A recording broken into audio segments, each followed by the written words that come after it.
Grapsody with Will, Phil, and Reg, trying to keep it real instead of what you usually get from these talking heads. It's Grapsody, we're here to fill the void. 3 black fans, different perspective, got to fill your voice. Coming with the podcast, talking majors, indies in between. Yeah, it's all that, and we're down with Fightful, better fall back. Coming for respect, we connect like a ball bat. No need to double check, these are all facts. You're listening to us talk raps. You're listening to us talk raps. Will, Phil, and Reg. Yeah, we're Grapsody, here to talk raps. Yeah, we're Grapsody, here to talk raps. Wow, now. Ow. Wow. No. Sleep till Brooklyn. What's going on, y'all? You know what it is. It's your boys. This is Grapsody. I'm Phil Lindsey. Of course, I am with my co-host, Righteous Reg. In the building, Media Man, your favorite rapper, your favorite writer, your favorite podcaster. Phil is more energized than when he gets sleep. Is the wildest part of all this is what I can't understand. I need to know his secret. It's Grapsody. It's Saturday, and you know, of course, is it the last Saturday of Black History Month? I think it is. So it is. Had to bring back the queen of Grapsody, Cresta Star. What's up, Cresta? You didn't get any sleep either? We don't get sleep around here, right? I went to bed at 5 a.m. honky tonking on the internet because when I said I was going to go to sleep, somebody was like, yo, but New Japan got a show on. That's right. That's right. And this was me in my bed with my phone like, I got to go to sleep, but Okada looked bored. Listen, man. What do you need sleep for, man? You can sleep when you die. That's straight. That's real. That's To real. quote Lil Wayne, sleep is the cousin of death. What a fucked up family picture. I was about to say, like, are we quoting Nas or are we quoting? Nas. That's Nas. I thought sleep is the cousin of... No, that's from... His cousin of death is Nas, but Lil Wayne, Yeah. you know. I didn't know that. Lil Wayne He lifted it. lifted it. I didn't know that. I'm thinking of Real G's Moving Silence Like Lasagna from NASA. Okay, What's the name of that song? I can't think of it right now. 6 foot, 7 foot, Thank 8 you. foot. What? Happy Black History Month. Yes, we in here. We out here. What have you guys done any Black History Month celebrations this month? I haven't.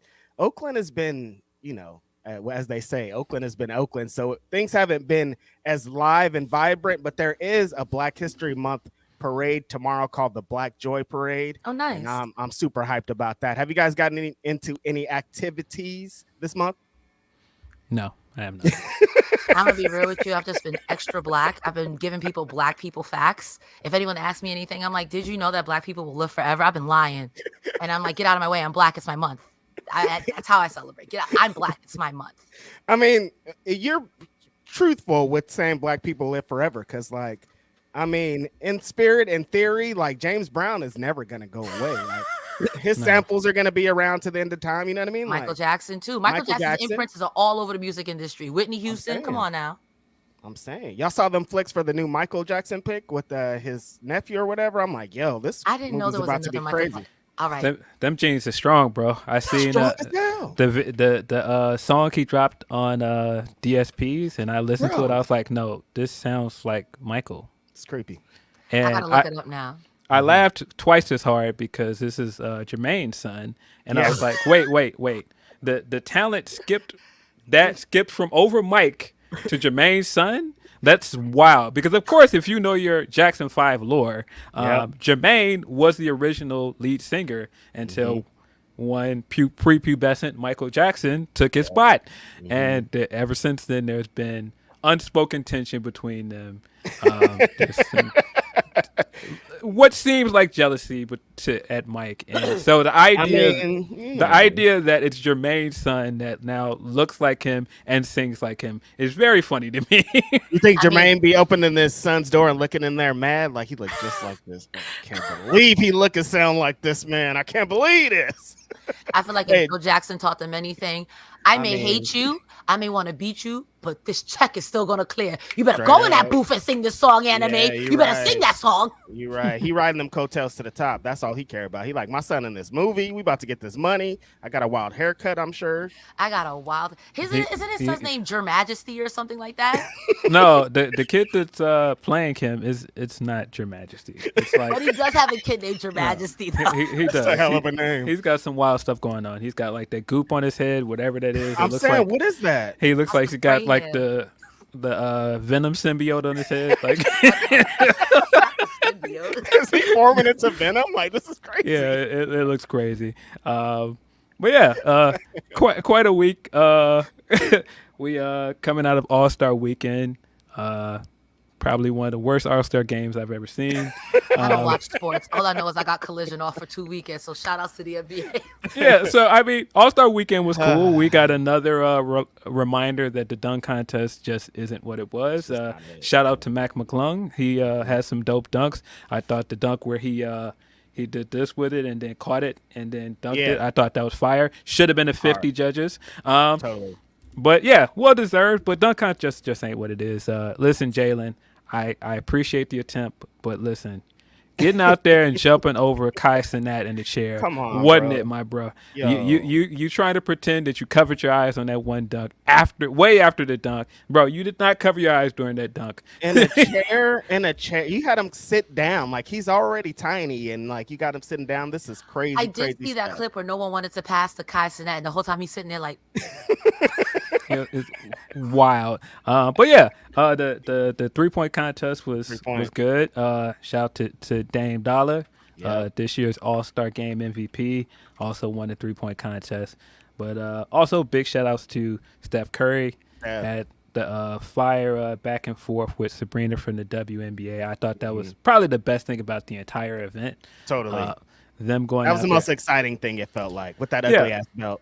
Yeah, that should have been the main event, in my opinion. They did give them a very cheap-looking belt. Y'all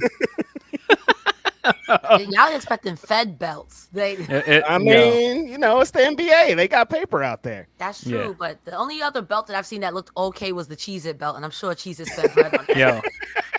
The Cheez-It belt's kind of hard, though. Cheez-It belt is kind of hard, though. I mean, it is.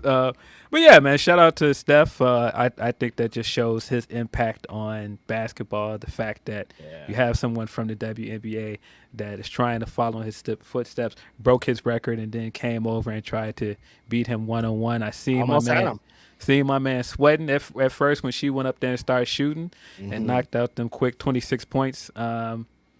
But, you know, Steph is Steph. Pressure, man. That's what he loves. Yeah, you're talking about Steph Curry. Loves him some pressure. I just found out that Steph Curry has a brother named Seth Curry that plays on the Mavericks. How did you not know this was a thing? That gets people every time, Phil. Every time I don't watch when sports. somebody barely into sports, they go, wait, he has a brother named Seth, too? Like, yeah. And he's pretty good at the three-pointing shooting as well. Not as good as Steph, but Seth Curry and Steph Curry is about 30 million. So I was like, damn. I mean, also, you know. And like a couple, not a couple, like all the 3-point records in the NBA also. You know, yeah. I mean, but Seth Curry out here, he plays for Mavericks. Am I right? Is he still with the Mavericks? I don't remember, but you know, he's had a decent career. But yeah, man, I got a good laugh out of Steph showing up, and he had his he had his plaid shirt on. I said on Twitter that he looked like the dad from Smart Guy. Shut up. He did though. He came in and looked at his uniform in there in the cabinet like Captain America did. He suited up and he went out there and went to work, man. He did his thing. Like, I think that really was the most exciting thing, just because it feels like different. It feels like something new. It feels like something exciting. And she almost had him in the end there, you know, but like, it's Steph, pressure. He's going to come with it. Coming out of the All-Star game, I think has been the funniest thing, Phil, because like there's all these news reports and talks of like, we want these players to be more serious. We're going to start offering things. These players want money. It's like, what is this game? Why did it get to where it is now? Like, nobody cares. It's just not the same. And I mean, I think KG said it best. He had in a clip from, I think, his podcast, and he was saying that it's just a disconnect from the old generation and the newer generation. And I think that was what it was with Kobe. Kobe was competitive every year at the All-Star because he's birthed He's birthed under one of the most competitive basketball players of all time, and so we don't play with this. Like, you show up to the All-Star game, you want to show up to win. I don't want to show up and just like come up there and put up some dunks and have some I'm not here threes. to have fun. I'm not here to have fun. Kobe was Nope. never there to have fun. He wants to win. He wants to beat you. This era of basketball just don't have that same killer instinct, man. I feel like LeBron James had said that something. I'm not a sports fan, but I feel like LeBron James said something about this years ago. Talk about it's the dunk contest, it's the All-Star game. No one takes this seriously. No one's Michael Jordan and saying fuck these kids and doing 100 points at the All-Star game. It's not the same, man. I seen that guy, of course, if I say it, I'm a hater. I seen that guy come up in the first half and get that dunk and then proceed to sit down for the rest of the game. I was just like, that's all you're going to give us, Brian? You're not going to give us nothing else for the weekend? Nope. Nah. Then he was magically hurt for the next game against the Warriors. I was like, I know, man. Take your vacation. I feel you, bro. LeBron said, I'm gonna go get my little clip in, go viral online, and sit down. It's an easy He's day on his for me. Roman Reigns schedule. I'm here Straight for a good up. time, not a long time, baby. Fam. I'm the champ. I've had this take for a long time, but there are a lot of similarities between Brian fans and Roman fans. A lot of similarities. Like, if you really break it down, Crazy. a lot of very similarities to Brian That's crazy. and Roman fans. I have no depth, so I'm going to agree with Phil, whatever he says. Yeah, but yeah, a very funny weekend for LeBron James. He came into the weekend with the report about him getting traded to Warriors. He was nowhere to be found for any of this. Then he showed up on Sunday and was like, this was my first time hearing this. I heard it when you guys heard it. I was like, yeah, sure. And then he also had that clip that went viral of him going, I'm 50-50. I don't know if I'm going to want a farewell tour. I'm not really good with praise. I was like, That's the knock it off face, Phil. Why do we be lying? Come on, dog. That's his thing, lying. But it's like, LeBron, we can see and hear you also, bro. Come on, dog. He's saying, who do you believe, me or your ears? Come on, bro. That's crazy. You gonna believe your ears? I don't want me? a farewell tour. I don't want a farewell tour, bro. Like, we watched you throw an entire kickoff show for you going to Miami and told everybody you were going to win 7 championships before you stepped on the court. You stop it. Knock it off. He danced with D Wade and Chris Bosh for like 5 minutes straight. Like, come bro, on, bro. I don't know what this is. Your first year as a free agent, you threw an entire ESPN special. Stop it, bro. Cut it out. I don't want any fanfare, though. Nobody said anything. You don't have to lie to us like this. Cut it out, man. I don't want a parade. Just a little celebration, a gala, Yeah, maybe we have a couple drinks. It's nothing crazy. Masquerade. We can invite, Obama. Yeah, just some light. I played one-on-one with Obama for my last game. Yeah, it's something easy. Some light, Throw it in a little discreet place like the White House. he did the sitcom thing where they always have that sitcom on most shows where there's that one character that's like, I don't want you guys to do anything for my birthday. And it's kind of like the running gag for the entire episode. And then at the end of the episode, like, they throw that person the surprise party and they try to act surprised and they go, I really didn't think you were going to do anything for me, guys. No, you're going to get a farewell tour, Brian. Knock it off. I get it. Come on, dude. LeBron James, you can't have any sports show on any channel without them talking about you, and you think that you're just going to be like, I'm retired. Nice knowing you. I might want to go out like Tim Duncan, bro. Yeah, stop it, bro. Stop these lies, bro. I want to be modest after all these years of not being modest. I don't think so. Yeah, no. Some people just like to lie. Look, sometimes lying is fun, bro. But it's come on, dog. Just cut it out. I like to get my shit off, Yeah, but of course, we've got Humper Chats. If you would like to send us your Humper Chats, humperchat.com/Fightful. Of course, you can send us your Super Chats as well. We got a few pay-per-views to get into, but we had a pay-per-view this morning. I don't know if you guys stayed up or got up early for it. As I alluded to at the beginning of this episode, just stayed up and I just watched it. So Phil watched everything, is what he described me as we entered this podcast. So I'm like, yo, that's crazy. Back to back to back. Yeah, it was a really busy night of wrestling. Surprising thing. We said that a million times on this podcast already. But I mean, the big culmination of this was the Elimination Chamber pay-per-view. But before that, I want to hear about Mustafa Ali winning the TNA Impact X Division Championship, because we got Cresta here, who is on the Impact TNA post show. So I just like that thing. waking up in the morning and seeing all this news and Dolph Ziggler and Nick Nemeth, all this, I'm like, no, Mustafa Ali winning the X Division Championship is what got my gears going. So please tell me about it. I can't tell you nothing. I was at my muggle struggle during the pay-per-view. I was so upset. No. I had to come home and get highlights. But honestly, after the promos Ali's been cutting on TNA, these video packages where he's being big jabroni president, I'm like, nothing disrespectful to Chris Sabin, because we like wrestling Uncle Chris Sabin. But Ali was going to give him that work, and I can't wait to watch that match. I heard that match slapped. That match was everything we needed it to be. But Ali winning feels correct. Well, I watched New Japan. I watched Impact, and I watched WWE. So Impact was a fun show. I actually think it was one of the better pay-per-views of this weekend. I thought we got a really good tag title defense from ABC going up against Grizzled Young Vets. Really good match. If you don't go out of your way to see any matches from this show, that is one of the matches to see. I thought they killed it. ABC retained. They are still your Impact tag champions. Hot. Really good match. I thought the women brought it with the tag team as well. MK Ultra are your new tag team women's tag team champions. Thank God. Knockout champion. Sorry. Yes. So yeah, I'm assuming they're gonna go back and forth. They're gonna have another match with DK, Danny Luna and Jody Threat. Jody Threat came out afterwards and ran them off because they were beating down the champions afterwards. But yeah, I thought that was a fun match as well. We got some PCO shenanigans on the show again, I'm so sick of him. I was here or there on that. I thought Giselle Shaw had a good showing as well in the Knockouts title match against Jordan Grace. I saw that Spanish fly clip.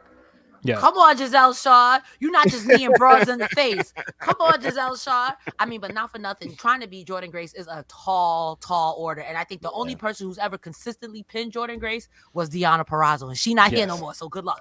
And she's different. But yeah, Giselle, I thought looked great. I thought this was a great showing for her. But of course, Jordan Grace is still your Knockouts champion. Yep. We had a multi-man match that I didn't see because I didn't see the kickoff show, but that was on there. What else was on this card? We got Moose versus Moose going against Alex Shelley in a no surrender match, which it just feels like it's just a hardcore match. Like, let's say that. It just feels like a hardcore match, but first ever no surrender match. Moose won, of course. Moose is still your champion. Okay. Meh. I mean, I thought it was an entertaining match, but I think the real takeaway from this show is the knockouts and what the X Division did. The X Division Championship headlined this show. I believe this is the first time they've headlined the show since like 2005 or something like that, which is crazy. And that just shows that Mustafa Ali is a needle mover, came straight in and main evented this show. Throughout the night, they kept showing West Side Gun and Smoke Diz at the show because they were front row.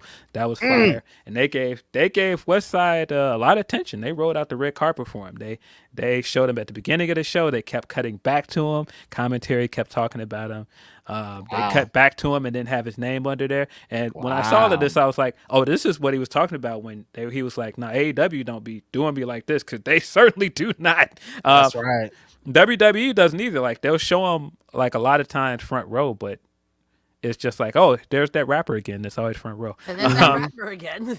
But yeah, Westside was in the building in New Orleans.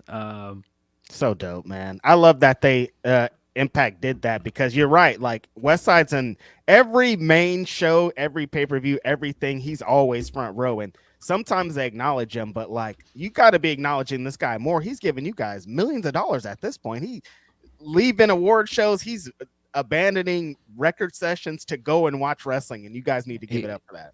He's pulling up. But yeah, the story of this show, as you alluded to, Reg, is that Mustafa Ali is your new Impact X Division champion. Had a fire main event with Chris Sabin. Chris Sabin is Chris Sabin, of course, legend at this point. But I thought him and Mustafa had a great match. I thought it was they got me a few times on the false finishes. I thought Saban was going to retain at one point. Did hit him with his finisher, and Ali kicked out. I was very surprised.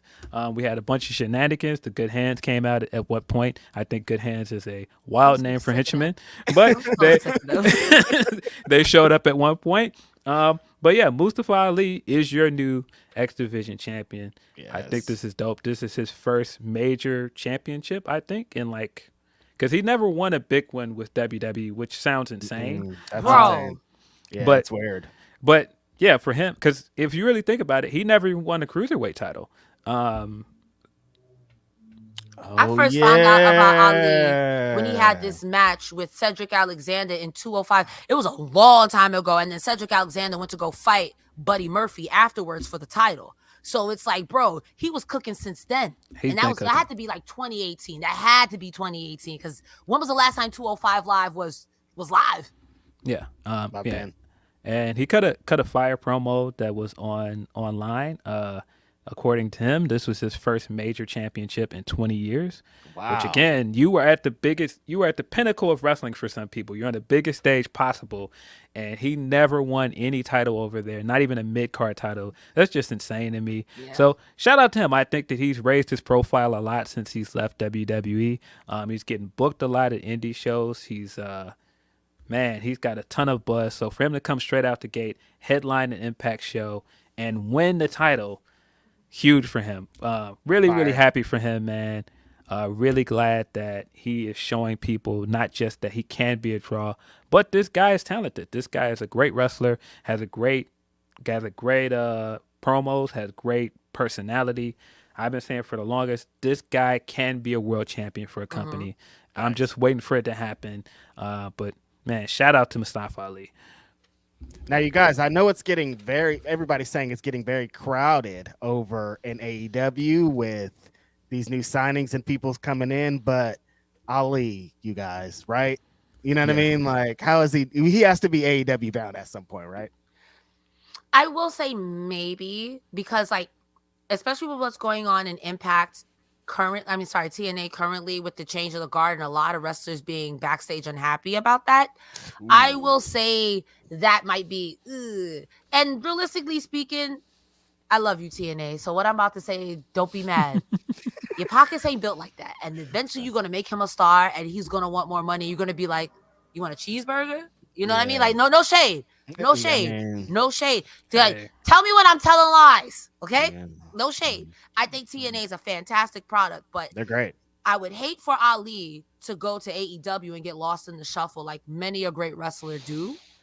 And I would love for Ali to be amazing in TNA, but come on, nobody got a secret financier. Like, somebody want to give TNA no money? Come on now. The guy with the secret financier got fired. So, like they tried to have one, and they was like, "No, he was trying to let you know he had some backing, and keep them 10 M's, my dog. We don't want that." Which, speaking of, there was a clip that popped up online. I believe it came through from the Fightful account where I saw it. Is that there was a video of all of the talent coming out at the start of the show, led by Eric Young, and he addressed the crowd, and you could tell that they were talking about moving forward without Scott, and you could tell that the locker room was still voicing the fact that they were unhappy with the fact that Scott was gone, but that didn't mean that TNA was gone. That didn't mean that they weren't going to still try and put on the best shows possible. And I thought it was cool, but at the same time, I was just sitting watching it like, this is just so wild, man. Like the way he got fired, just everything about it is just so wild, man. That made me feel, I don't know, because like the whole situation is so bizarre on how everything went down, and we're still getting news on it. So it's like they're trying to boost morale, I guess. But does the crowd need to be like, as a You're TNA? Boosting the wrong morale. That's what I'm saying, right? As a TNA constant watcher, Cresta, you don't need your morale boosted, right? Like coming out of this, you're not like they screwed me out of Scott, having Scott as a boss or whatever. The wrestlers are the ones that feel like they were screwed out of a boss. Like they don't. I was just like, why are you talking to the crowd about this? But I guess it's just like in general, they're trying to say like TNA, we're good, you guys. Don't worry. We're still here. Don't worry. I mean, it's crazy when you think about how much Scott D'Amore was a fan of TNA. He's like, TNA's back, baby. We're doing this. And then 2 business weeks later, TNA, Scott D'Amore is gone. Like that's really crazy. Like It is like, crazy though. It was when wild. you really think about it, people were really shitting on TNA for the lack of a better word. Like, it's the roach that won't die. TNA will never go away. And then I feel like Scott D'Amore really made something special. My analogy has always been he turned Death Valley, California into a lush jungle, a forest. And right when he was like, okay, we could spread this, go into Oklahoma and them. And they're like, yeah, you're fired. And the guy we put in there is head of a paper company. What? Insane, man. Replaced him with Michael Scott. This is wild. That's crazy. That's crazy. And you know Michael Scott is going to run around, go parkour. Like, Yeah. I have faith that TNA, like we said this on the post show the night before. Moose would say that the mission is still the same. It may be new management, like coming from a football into this thing. It may be a new coach, but the mission and the goal is still the same. So I'm hopeful. I will always support TNA. But if I was a wrestler, you talking to the wrong people. And when you come backstage, I'm like, I mean, but this was promising. I thought they put on a very good show. Right. I thought this was, again, one of the better shows this weekend. Better than night 1 of this New Japan pay-per-view we got, because boy, this was a lot of mess in that night, which we'll get to in a minute. But I thought the TNA show was very good. Speaking of Eric Young, of course, Eric Young is the new #1 contender for the TNA World Championship. because Frankie Kazarian used to get beat up.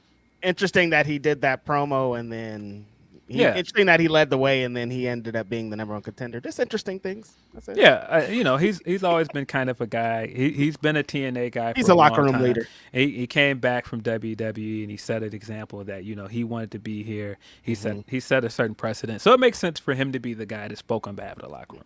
Definitely, he's a locker room leader. He's a legend in that company and in the wrestling business. So it makes sense that they would use him as the person to kind of lead the way. But honestly, at the end of the day, them switching back to the name TNA and then a bunch of TNA style things happening, it's kind of on brand. It's that's very on brand. My little brother's like, this is a TNA thing to do. This is a TNA thing to do. These TNA things just keep happening back to back to back. And it's like, all right, you guys are really going in on the gimmick, but you don't have to. It could just be the name.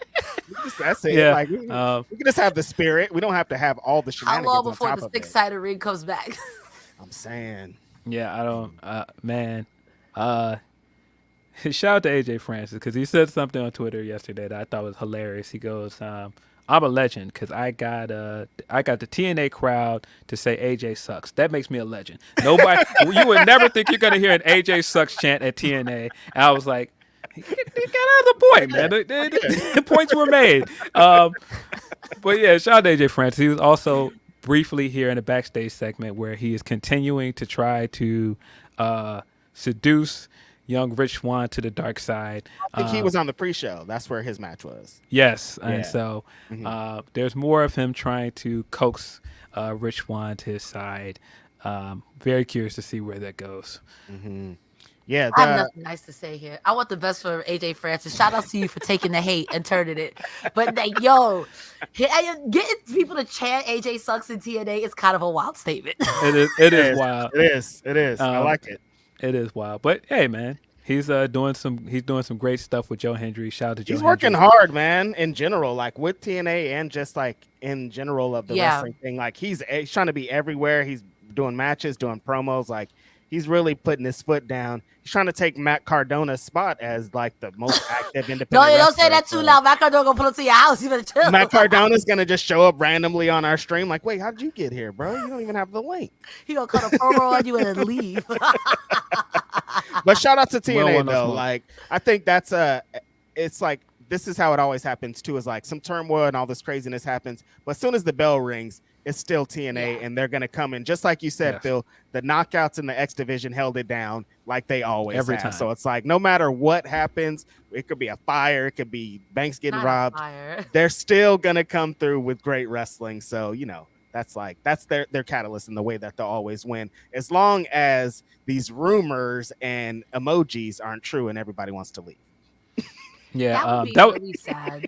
That that was the other interesting thing coming out of this week. We got the hourglasses on our timeline from certain TNA wrestlers, and people were insinuating this meant that a lot of these people were walking out, and I was just like, I don't think that's how I a don't think walkout. that's what that means. I don't think that's how a walkout works, guys. Especially I think like this is the carrying cross gimmick. I'm kidding. he did comment on did. it, and he was like, y'all are gimmick infringement. Over That's here. gimmick infringement, brother. Okay, not gonna work for me, brother. But yeah, I still don't know what the hourglasses mean. I assume we will find out later. But then, of course, we got the report that this is just the culmination of all this stuff is just still so wild to me. We got the report that Alexander resigned, and that came straight from TNA. Yep. And then we got the follow-up report from Fightful Select that he did not plan on resigning, and they decided for him, you're resigned. Oh, that's crazy. Is You that didn't see this? I did. And I literally was at work till Yeah. 11. Came home. I said I'm gonna go to sleep, and then was laying in my bed, and somebody was like, "You watching New Japan?" I'm like, "I shouldn't." And literally me on my phone. Yeah, no, what happened was TNA put out a tweet that was like TNA re-signs Josh Alexander to a contract, and then like an hour or so later it was all TNA extends Josh Alexander's contract. So there's like it's like some crazies going on, but then this came out that they said, yeah, we're resigning you. Is that legal? Can you say it? I'm not a Is lawyer. that how but this I feel like works? Judge Judy be like, you have to have both parties agree. If it's in writing, you got to do it in writing. You can't disagree for me. What if I said I'm not going out there to? What if I do the finger poke do, but I just lay down? Now you mad? Yeah, Now right? It's a contract. I didn't sign this. You know what I mean? Like, you're forcing me to do something. All right, I'm gonna force myself to do something too. Like, what the hell's going on here? When Moose Yeah. come out here and point at me, I'm laying on the floor. Alan Angels, I'm laying on the floor. Now you mad? So according to Fightful Select, his contract was going to be up on February 14th. Whoa! And he would have been a free agent. Oh my God! And his deal had a 2-year option that TNA then proceeded to pick up. Alexander was not planning on doing that. He was planning on going into negotiation with them. But we got this announcement in the middle of the week that his contract had been extended. They picked up the option.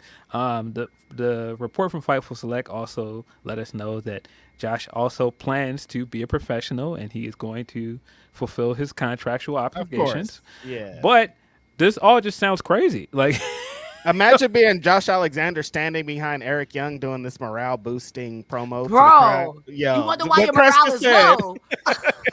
in the back, like, yo, what are you saying, bro? Did you understand what happened to me? Yeah, this type of thing just makes it extra wild because it feels like the worst thing they're screwing with right now are the wrestlers, and it's like that's the last thing you want to do is have like this mutiny where everybody's like, we're out of here, dude. And it seems like that's the thing. And I don't want to. The thing I didn't like about the Eric Young thing, because it feels performative. Like I'm saying, it's not about the fans right now. It's about those wrestlers, because they're like, what's going on here? I could tweet an hourglass and get my contract extended for 2 years. This is crazy.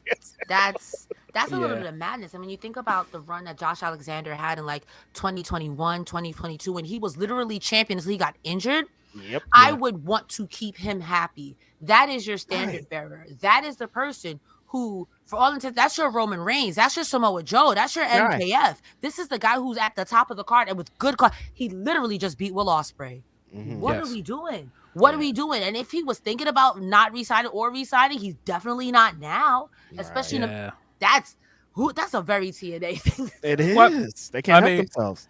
And it's crazy because from outside looking in, it seems like he's happy with TNA. Right. Yeah. And he may have negotiated and planned to stay, but just the idea of them just extending his contract before he let them know that he wanted to is especially insane. a guy like Josh Alexander that's like feels so humble. And I interviewed him for PWI, and like just a really nice dude. It's like you wouldn't want to do, he wouldn't do business like this at all. Like if you guys just sat down and were like, yo, let's talk about this, he's gonna sit down and talk about this. Right. We should never do somebody like Krista said, who's one of the pillars of your company, and have them feeling like some less than dude. It's like, that's not good. Yeah. Like business you at said, all. chances are he would have probably resigned. There's been Come many a on. promo where Josh was like, "I grew up watching this. I got offers to go other places, but this is where I want to be, and I took a chance on myself." This is like if y'all did that to Jordan Grace. Not for Right. nothing, Jordan Grace will go everywhere and promote TNA, Yep. and this was a choice. This was a choice. This was a choice. Very interesting turn of events. Of course, Josh Alexander was also on this card. He wrestled Simon Gotch. And I'm was a sure pretty he good match. went 100%. It wasn't like he didn't phone it in at all. Of course not, because that's not what he does, man. He went hard. They had a pretty good match. I saw people, of course, raising their eyeballs when they saw this graphic, like Simon Gotch. Where y'all bring him out? What works for him? But this was a solid match. I again, very good show overall. I think there are things to be optimistic about the TNA reboot, but Definitely. there's still so much behind the scenes stuff that I just don't know what to make of. Yeah. I hope the whole year isn't like this. Like I hope that they can like have these little road speed bumps and stuff, and then get it kicked off, and then for the rest of the year we're just in the good stuff. But the first of the year is starting off wild as hell. Crazy. Yeah, good show. Very excited to see certain things. Very excited to see where ABC goes with the belts. I thought that they were going to lose to Grizzled Young Vets. Same. So I'm excited that they did get a very good title defense under their belts. They debuted some new theme music as well.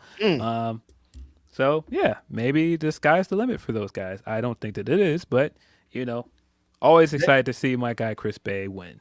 They've held on. I mean, I thought for the last two pay-per-views, I thought they were going to lose at the last show too. I mean, and I think that's a good testament because you want to kind of invest in tag team wrestling and you want to invest in the younger generation. And you could have Ace Austin and Chris Bay forever if the things are good and it's in the right measure. So you want to invest in things like that. So I'm happy that they did retain in this situation. Let's get into a couple super chats before we move forward. Hey. Van Twinblade said, did you know Fightful has a Discord for select members? If you are a member on Select, you can join us on Discord. Yeah, there's a new Fightful. That's crazy. Discord. Are you in the Discord, Phil? I am not. Yeah, me neither. I'm not. My friend's been trying to get me into it for a while, and I'm always like, I'll uninstall the program and get into it. Then I'm like, I don't know. I love Discord. I hate typing. But I love typing. This dumb Twitter, it has like this lock on me where like I hate every other app, and I hate that app so much. Like it gives me anxiety and mental health issues and all the things. I hate it, but I can't give it up. Crack, baby. That's what that is. I need to go to rehab. I need to go to Twitter rehab. Ragoff says, happy Grapsody. First time I had a pay-per-view at 4 p.m. Shout out to you. Women's chamber match was great. Stratton was great. Rhea getting her moment was amazing. Rest was meh. Yeah, we'll get into more Elimination Chamber stuff in a minute. And fool. Tony P said, post All-Star Jimmy is here, and if they weren't going to play hard in the game, they could have tried at least to get 400 or 500. Yeah, man. Some scuffling going on in that Miami game, But, Jimmy's that kind of dude. You know what the second half of the season feel like, Phil? Yeah, look. Jimmy got that dog in him. Don't play with him like that. Right, don't play with me. Don't play with me. The Warrior boys was going at it too. I saw. I'm like, yo, relax, bench players. What? Yeah. I don't think this is. Warriors came back hot when Draymond came back. Mm-hmm. I thought at one point that they were putting a little too much on Draymond, gassing him up a little bit when they went on that losing streak, and they were like, "Man, we need Draymond back." And Draymond been back, and they've been kind of balling. So maybe energy, man. Yeah, I was wrong too. I was like, maybe Draymond needs to take a break, but like Draymond energy is just needed consistently on the Warriors, as you can see. Yeah. Because he'd be saying, we're going to go fight. If it goes down, y'all got my back. Like, that's how he introduces himself to new players. Like, yo, if it goes down out there, are you going to be down? And they're like, basketball players be fighting. I thought that was hockey. Scuffling. They don't be really fighting. They be scuffling. He said there's a difference. There's a scuffle. Not all of them, but this guy be like stomping chests. He be punching people. Wait. I think I heard a story about this guy who was like kicked out of the NBA for fighting specifically because he was threatening somebody. Am I bugging? Well, he wasn't kicked out. He got like suspended. Because instead of just being like, yo, give me the ball, he was doing this to people. Like, yo, chill out, bro. Oh, no, you're thinking of John Morant. Okay, who's that? He had a gun. It's a long story. Long All story, right. but yeah, Draymond was also great during All-Star Weekend. He did the commentary on the Altcast for the All-Star game on there with Taylor Rooks. Taylor Swift. Taylor Rooks, not Taylor Swift. Taylor Rooks. Taylor Rooks, brother. I don't even know Nice who to that is. When meet you guys start ya. talking about sports, I'm like, damn, I'm not sports entertained anymore. Damn. I guarantee you Nice that to a lot of meet male ya. fans know who Taylor Rooks is. Yeah, she's good. She's good at her job. Do you think Draymond's gonna go into sports casting or that type of thing when he's down here? He's been, planting his flag on the media side for a while. I Yeah. can't see a world where he's not doing that after he's done playing. Like, cause how he's right into a podcast after a game or a big moment. I'm like, man, this guy wants to talk. So like if he could go and be on the panel right after the game, I think he would, Yeah. Some people like to talk. Yeah. Danny V said no idea who that is, and my suggestion is to Google her, Figure it out. which is relevant. It is very relevant. Look at you, man, bringing it back around. Orion Ben 666 says, credit to Tiffany and Mustafa. They were the stars. Tiffany just like gets over every time she has a big moment, which is like a testament to her. I got to give it to Tiffany Stratton. I'm not really an NXT watcher, a lot less now since I got this Muckle job. But every time I see her, okay, Tiffany. I don't know if they've had someone with this type of energy since like the original like women's evolution thing. One of like every single moment she has, like she built her stock up tenfold. It's crazy. Like you don't see this on a regular basis. Yeah, it's giving me very big Becky vibes when she said, I've been tapping broads out for weeks. And people are like, you have been. Mm-hmm. And why is Carmella still champion? Why is Carmella still champion? Hey. Becky been spitting. Sheldon Jackson says, we can just say that yesterday was a great day for former WWE stars with Riddle, Nemeth, and Ali all winning championship gold yesterday. Yeah. Wow.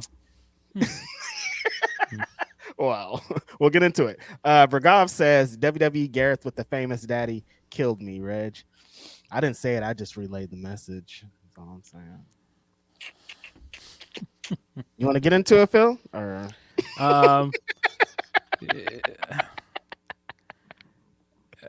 let's see what Humper Chat we got first. we got sleepers, man.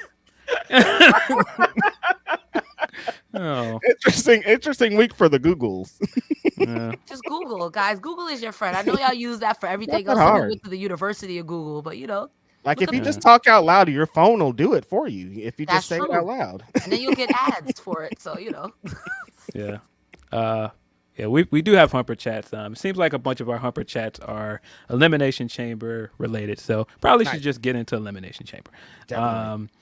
Elimination Chamber, of course, came to you from Perth, Australia. Fire stadium, fire atmosphere for wrestling. Man, every time WWE goes to an international location, man, those fans be giving it up, man. Every time they go, I'm like, oh, American wrestling fans suck. That's it. We're terrible. Drag us, but truly. Because every time they go Puerto Rico, Australia, the Puerto UK, Rico's I'm like, technically America. I mean, you know what I mean. Like somewhere that they don't normally go every 3 weeks. Like these crowds destroy us with the energy and the chants and the changing it up. Like it feels good. I love that WWE has made investment in doing their big PLEs out of the country. Yeah, but yeah, I thought that this was. I thought the matches themselves were good. Mm-hmm. I assumed going into this show, based on the time that was coming on, that a bunch of stuff of note wasn't going to happen. We weren't going to get like any real title changes. We weren't going to get any outcomes that were that unpredictable. I was gonna say it was a pretty predictable show. But yeah, the matches themselves I thought were good. Of course, we got the tag titles match on the pre-show, which I missed the pre-show. So sorry, Kabuki Warriors and Candice and Indy, but I did not see the match. I thought it was dope that Indy got a spot on this show because, of course, she's from Australia as well. True. Yeah. But I wish they would have taken the time to build something for the women's tag belts and did something more with that. Mm-hmm. But glad that they got the showcase on the card. Glad the Kabuki Warriors got a spot here. Of course, Kabuki Warriors retained. And this was a women heavy card in general too, right? Yeah. So which is good. That's what I heard as well. Come on, WWE, because sometimes I think that's a lot of complaint when it comes to AEW and WWE that you guys have the women, but you use them poorly or you don't use them at all. So when they do come out and they show out, people go crazy. So good on y'all. But yeah, Kabuki Warriors retained. Of course, if you have not seen any of the internet stuff with Asuka on her account, there's also the stuff of Asuka's adventures in Australia, Asuka holding koalas and snakes, all very wholesome content. There's also the video ziplining. Yes, also the video from Kana-chan TV that she put up this week where she surprised one of her fans in Japan. She pulled up to like their bar and the fan did not know she was coming, and so like as soon as she walked in the door, the fan was just like and then she like started like going full emotional. It was really, really cool, man. Shout out to her. Literally the loading screen on her face like ain't no way, ain't no way, ain't no way, ain't no way. It was crazy. She looked like in Talladega Nights when Ricky Bobby was doing the interviews and he's like, I don't know what to do with my hands. Like, it was great. But what a moment for that fan. She's never going to forget that. Really, really awesome. And that bar that she run looked cool. I was like, man, if I ever go to Japan, that looks like something cool to try and visit. Yeah, shout out to Asuka. I love that she still does that on a consistent basis, and she just looks like she's having a really good time all the time. I will say Asuka's and even Athena's vlogs that they do where they just go and do stuff. Yes. Honestly, two of my favorite things to watch when I'm just bored. I'm like, you know what are you doing? Kana-chan TV is always a view for me. I watch Kana-chan TV all the time, but of course I'm also a big Asuka fan. Yep. But we opened with the women's elimination chamber match. I thought that the women did a very, very good job of starting the show hot. Very fun match. Started off with Naomi and Becky. They had a really strong back and forth, but the match really jumped up to another level when Tiffany Stratton jumped in. Easily the MVP of this match. Very, very much over with the Australian crowd. Like, I think if you saw any of the clips from the kickoff show the day before, you knew that crowd was going to be hyped for her the second she got in. And you could hear the Tiffy time chants even before she checked in. So by the time she got in there, the crowd was hot for her. And she did a lot of really cool stuff. Did an awesome swanton off the top of the pods. Had a bunch of other cool exchanges with Naomi. Yeah, she was fire here. Like, far and away the MVP of this match. Yeah, social media has been all Tiffany Stratton. Legit, everyone is talking about her coming out of this match. And coming into this match, I thought that it was kind of the same thing. So it's dope to see that, because they always need one person that's going to come in and do the big wild spots. And to know that she was kind of designated with it and came through and executed is really dope. And that they trusted her with it too. Like, side note, personal feelings aside, I will always root for someone named Tiffany. Tiffany, my shoot name. So I'm like, come on, Tiffany time. And you unless you're a piece of shit. You know what I mean? Like, come on, Tiffany. I'm so happy for her. And you're a New York fan then? Huh? You're a New York fan then? New York. I'm from New York. What you mean? No, as in like Tiffany the character in New York. Yeah. When I was younger, I was like, wow, she's annoying. Now that I'm older, she was right. Bye, Pumpkin. Bye. She was right. I love Tiffany Pollard. She was definitely right about Pumpkin. Don't ever let anybody spit on you. Like, Pumpkin was from Bakersfield, so like we had some like 6 degrees of separation type. Like my friend dated her. I'm like, this is like I can't really. I can't be too close to this. These situations are too. Yeah, no, I'm like, this is weird. So weird. But yeah, New York was right. New York was right about so many things in hindsight. And honestly, reality TV back in the day would not have been what it was if it wasn't for New York out here honky tonking on Flavor of Love. So you're welcome. Come on, Tiffany's. Boop. Yeah, but no, Tiffany was great here. Liv Morgan also was great in this match. Surprisingly, Liv played into the finish of this match, which I'll get into in a second because I was very shocked at the finish of this match. Not the actual outcome, but just how we got there. A lot of people were upset that Naomi was the first woman eliminated, which shenanigans. I, of course, wasn't shocked about, but just the way that she was eliminated. Of course, she was pinned by Tiffany Stratton. after Naomi also did a cool spot off the top of the pod. She kind of slid in and took advantage of the situation and pinned Naomi. I gotta say that if I'm Naomi in this situation, to bring up Tiffany Pollard again, when I go backstage, the first thing I'm looking at Triple H is, why you bring me back, Flav? Why you bring me back, Flav? I was champion over in fucking TNA, and you got me back, taking the first one out. This is why I left, bro. If I was Naomi, Hunter, we square up. Put me in a bloodline or something. I saw your. You are wild as hell, Krista. That's true though. I saw your tweet, Phil, about Jade and how potentially if she was in this match, given this same type of opportunity, she could have really gotten over. Yeah, I this was the thing I disagree with a lot of people on Twitter.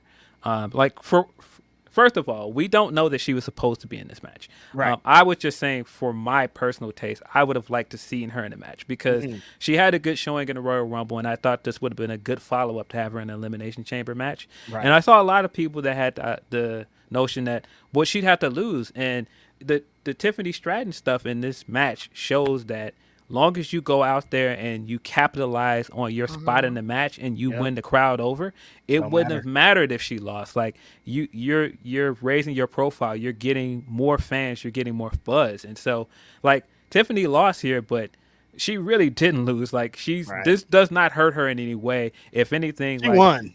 More people are going to want to see her get pushed now because she was so great in this match and she got over so well with the crowd. But yeah, I would have liked to see Jade, but that's just, at this point, I just want to see her on TV. Like, just put her on TV, put her in the matches, like, do something with her. Like, it just, I don't know. It's giving Veer with Jade at this point. When is she coming? Yeah, no, you got to start executing at this point. That would have just been a good introduction because there would have been a creative way to get her out without, where she would have looked strong either way. So I do understand, but I'm like, what are y'all doing? Like, is she gonna have a Mania match at this point? Like, you got to. But you already did it at the Rumble. You could use Jade, and like Phil said, there are ways to make people look strong in defeat. Since Elimination Chamber, Tiffany Stratton has been trending on X Twitter for like straight up. And that's what I'm saying. You could have put Jade in this match and showcased her well enough where it wouldn't have mattered if she lost. But three black girls, you dragging it, Phil. But look, man, I digress, man. Not all of you guys can be in this match. We only got 3 of you, so please. And Bianca finally got 2 friends. Knock it off. So I digress. She wasn't in the match. I hope that they have plans for WrestleMania. I hope that definitely. Something's coming of the contract stuff that they did backstage on SmackDown. But like I said, Naomi was the first woman eliminated. We also had Raquel in here. Raquel, she showed some videos this week of the skin condition she struggled with before she came back. I think it's the same skin condition that Tennille Dashwood had as well. And you could see when she came out that she could still see some of the effects on it. And so that's really, really dope that she had the courage to come out and perform and still perform well with that. And to even put out the videos and show what she was struggling with, I think that took a lot of courage as well. But come back and do it in a match like that in front of that many people, like shout out to her. But yeah, she looked great in the spots that she was in. Like I said, of course, Liv. If not for Tiffany in this match, I thought Liv also had a very good showing. A lot of people wanted Liv to win this match. I was surprised how much, because Liv has came back and she said that this is going to be her revenge tour. Of course, she has ties to Rhea because Rhea injured her before she went out. "Quote unquote" injured her. And the storyline stuff, it made sense for her to be the one to move on and challenge Rhea at WrestleMania. But of course, they've been teasing this Becky and Rhea match for over a year at this point. I always felt like Becky was winning it. Becky cut the promo on Rhea on Raw. Then she, of course, confronted her at the kickoff show. I didn't see how anybody could have possibly assumed that anybody but Becky was winning this match. The little graphic was the 6 of them and Becky's like right here up front. It's like, all right, you guys. It was very clear that Becky was winning this match. They've been teeing this up for a while, and so I expect. But I'm not mad at it, honestly. I like kind of sometimes where they're like, Becky is Becky, dude. She's gonna come in and win this match. And that's what she did. And I thought the outcome of both Elimination Chamber matches was very predictable, but I was fine with how we got here. The end of the match, buddy, the final 3 was Becky, Liv Morgan, and Bianca Belair. Liv pinned Bianca Belair in this match to eliminate her. Hold on a minute. Before Becky pinned Liv to finish the match and go on to win. Whoa. I did not expect Liv Morgan to pin Bianca Belair here. I was very stunned by that.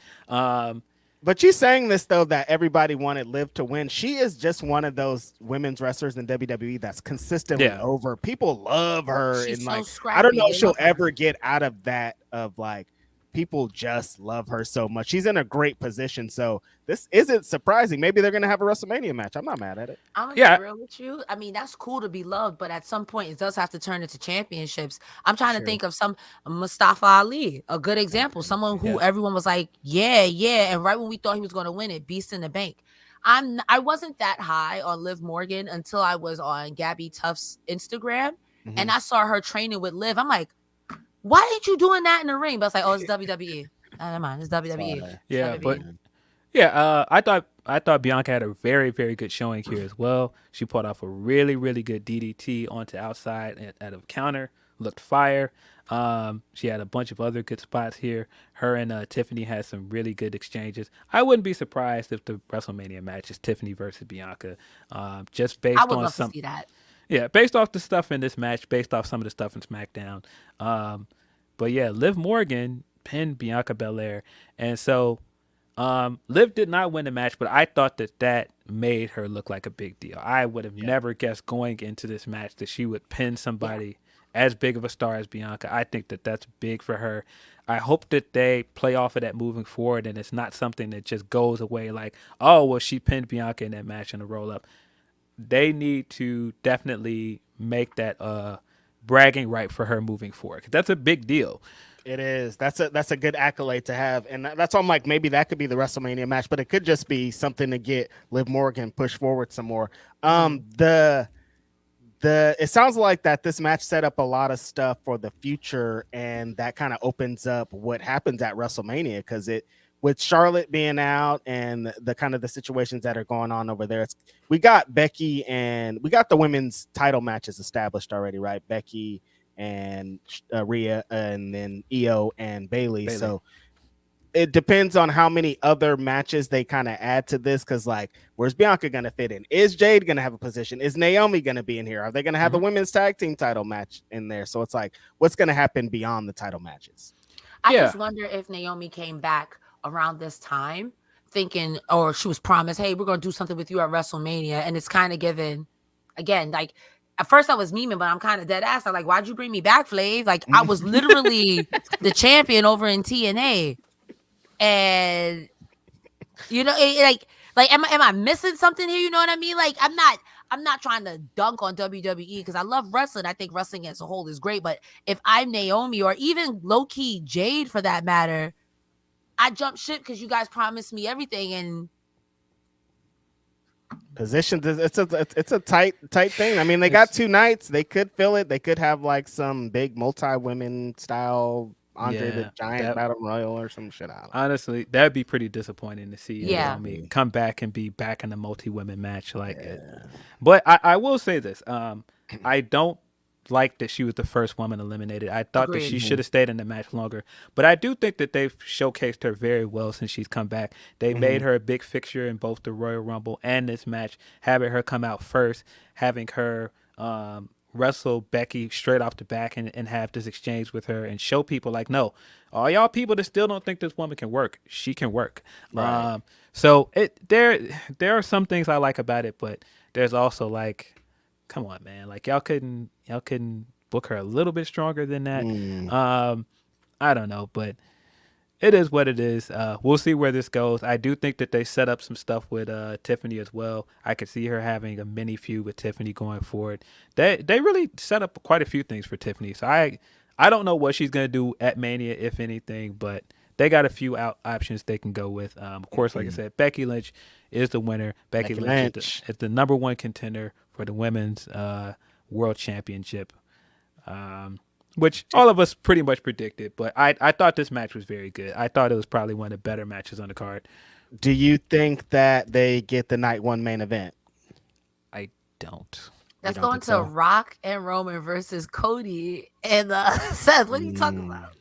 If Rock is wrestling, he's gonna main event one of these shows. That's how I'm Right. looking at it. Yeah, and then night Definitely. 2 is And that's the Cody one, versus huh? Roman. Yeah, Finish the story or something or the other. one of those things. One of those. Where do you put this? Where do you put this match at then? The first match? I don't know, but this is a pretty big match. You've got a massive star in Rhea Ripley at this point, and then you've got a huge star in Becky. It is a shame that it's not going to be probably a main event, but it feels like a main event caliber match. It It is. could be I mean, the it could first be time. up. It could be up there, like the semi-main or like something like that. Because you can't main event over The Rock. Nobody's gonna main event over The That's a Rock. fact. Yeah. Like I could see that being the opening match or second to last or even right after a stonker or a gimmick match. You know what I mean? Mhm. That'll definitely bring the crowd back to Tiffany Stratton and kind of Tiffany Stratton and anyone. I'm gonna be honest with you. Mhm. Yeah. Yeah. But yeah, next up we got the tag match. New Catch Republic. I still don't know how I feel about that name. I don't know why they couldn't just call them British Strong Style. Yeah. But New Catch Republic, the team of Peter Dune and Tyler Bate, took on Judgment Day. This was a really good match. I thought that it was a strong tag match. I was really hoping that the Brits were going to take those belts off of Judgment Day because I have no real interest in this run anymore. They haven't done anything really And where it's interesting. leading to, Phil, I'm just like, Yeah, we all know where this is going. Judgment Day that our truth is in there now, and if our truth needs to be the leader of Judgment Day. I'm loving this confused grandpa Oh, gimmick. boy. I've always loved it, but at this point, I agree with you. Judgment Day has ran its course. It's really Rhea and Dom.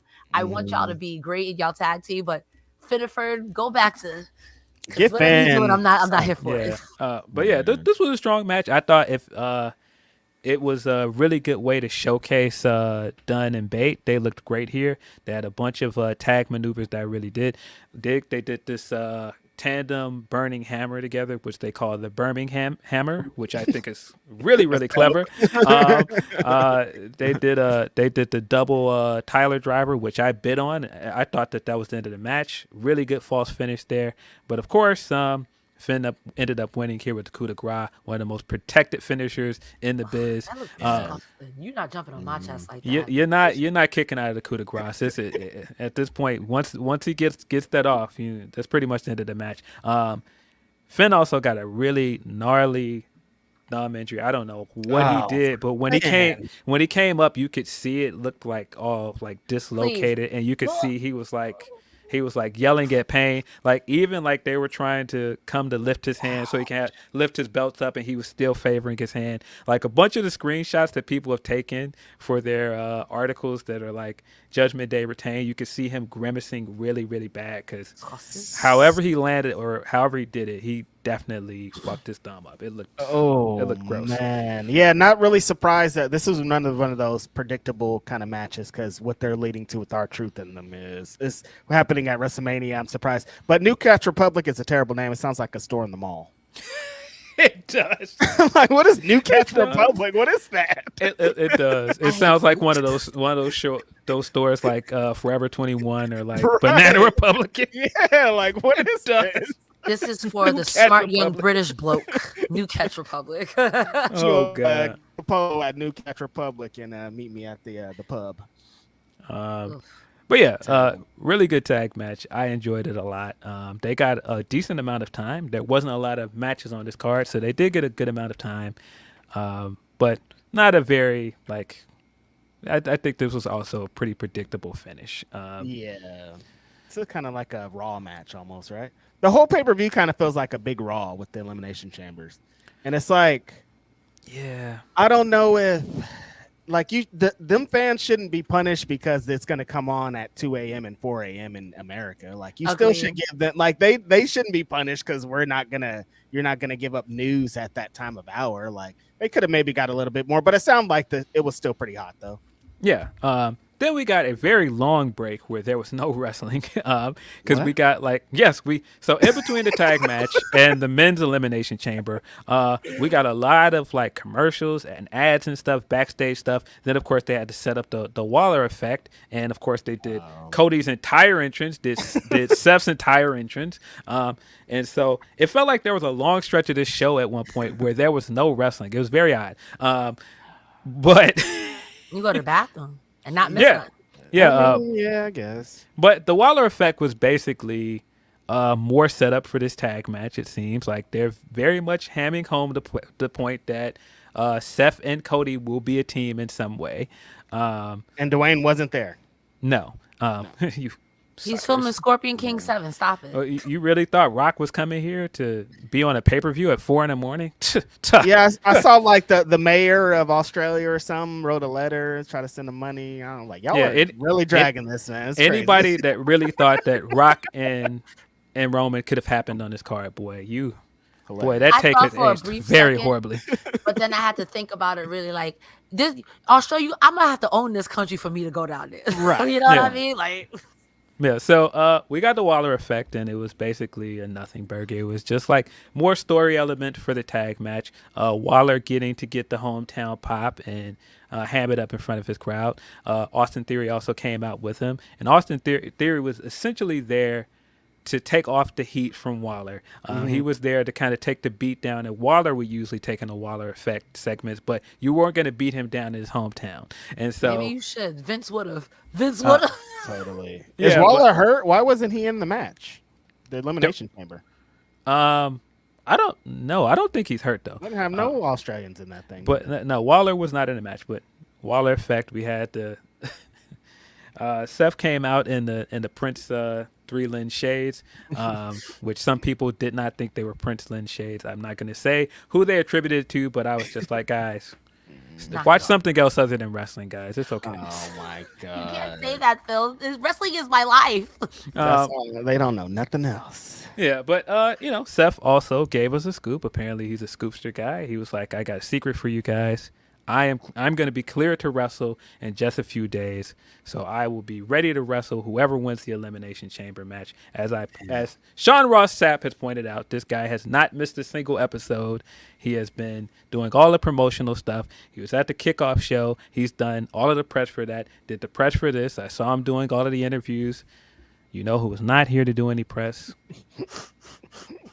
Who, Phil? Who, Phil? Who? Roman Reigns was not here. That's right. Where was he at? He was at home washing his motherfucking tights. He was not here. And Seth Rollins was here. And so everybody that's just like, oh, Seth, this is your champion. I know who's still showing up when he's hurt, and I know somebody that is not hurt, and he's not showing up to do these things. And y'all make fun of his shoes. But I'm like, did even one of his cousins show? Oh, Jay was in them. I was like, no, did his brother even have his cousin show up? He also took a few pointed jabs at Roman here that were very funny. He came out and got a huge pop from the Australian crowd. They were singing his theme song, of course, because this segment seemed like it went on forever. There was an extended point where he was just letting them sing, and he was soaking it up. And afterwards, he was like, big pop. You mean they gave these guys 20 minutes to do this in the middle of this wrestling pay-per-view, Phil? Yeah. Interesting choice.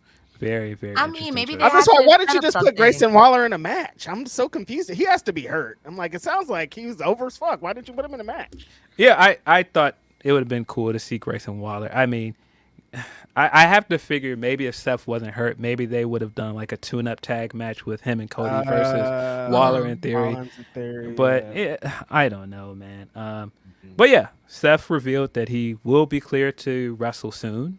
And Cody again waged war in the bloodline. He officially challenged The Rock to a match. He initially challenged him to a one-on-one match, and then Seth got up and tapped him on the shoulder, and he was like, "Whatever you do, man, I got your back." That's crazy. Didn't you just make Cody's titty purple? Okay, never mind. Wrestling, never mind. So the story that they're telling, of course, is that Seth sees that no matter what, it's never going to be a one-on-one match when you go against the Bloodline. There's always going to be interference. So he's saying, look, if you're going to go up against them again, you can't make the same mistake. You cannot just decide, I don't have any friends, I'm just going to go up against them, because they're not going to fight fair. So if you need help, I'm on your side. And he did this also after the match with Drew McIntyre, which Drew McIntyre won. I was very surprised that Drew McIntyre pinned this year's Royal Rumble winner on Raw. But, of course, there was with shenanigans. They kind of recreated the way that Cody lost the WrestleMania match. The same way Solo came in and interfered the exact same way and hit him with the Samoan spike. And because they're basically telling you Drew McIntyre is a hypocrite, he looked around, hit him with that Claymore, and he pinned him, even though this guy's been saying for months, I hate the way that Roman Reigns wins. You see what he did to me at Clash of Castle. I'll never forget that. But at the same time, he used the same technique to beat Cody Rhodes here. Big you may hypocrite. not like it, but if it's effective, it's effective. Works. Big hypocrite that's going to play into the Elimination Chamber match as well. They definitely, if you were one of those people that's like, man, why are we supposed to be rooting against Drew here? He's he's saying things that we agree with. No, this guy is very much a heel, and that was DM very Hump, much baby. that was very much the driving force this week on Raw and in this pay-per-view. This guy did very heelish things on both, because again, the point here is this guy is a hypocrite, Right. big time hypocrite. I thought that was clear as well when he came back and he cut the promo on CM Punk, and he was like, is that what you can do? You can just go away and come back and act like nothing happened? And I was just like, oh, like you did? Like, did you do that, Drew? Yes, that's the best thing about being a heel. We always say on this pod, lying, being a hypocrite. That's it. Drew needs to ham it up and ramp it up. Like, yo, no, I don't It's do nothing like this. 2024. I'm on the line. It's different. I would never. But at the same time, he would never, you know? Yeah, The okay. Lulu is the Salulu this year. Come on now. Yeah, but at the same time, I continue to say that he's the most compelling heel in the company because all of his gripes have weight to him. He feels very believable. And he is saying things that the fans are also saying. So he blurs that line enough to get you to believe him. Like, wait a minute. That guy's right. But then when you do like scratch at the surface a little bit, it's like, wait a minute. You are right about that. But wait a minute. That's also kind of a lie.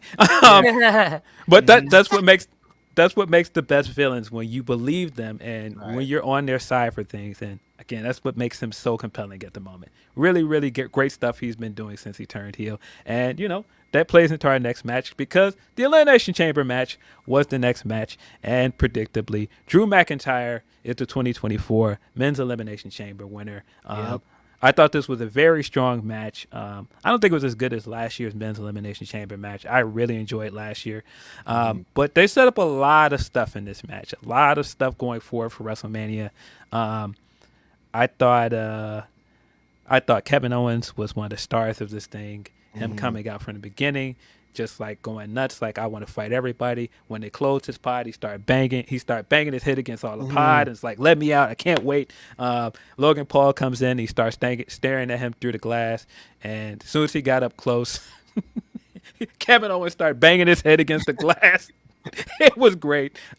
Logan Paul got in his pod, and he took a marker and started writing on the glass, Kevin stinks, and he's like drew like a stick figure of him, which also was Kevin fun. Owens, sir, you about to get beat up.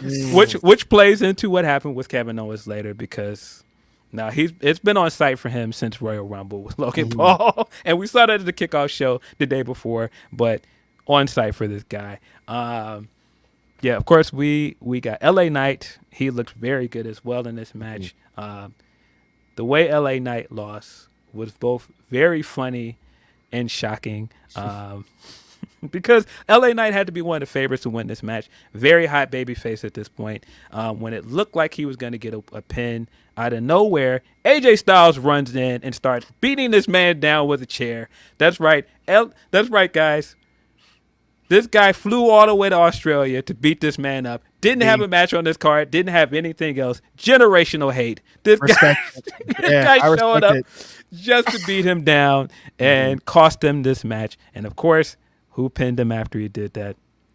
Drew McIntyre. I Because gotta Drew tell you, McIntyre is a bad guy. AJ Styles, as much as TNA's been doing a seance circle to get you to come back, this is what you running for. That's hate. That's hate. Okay.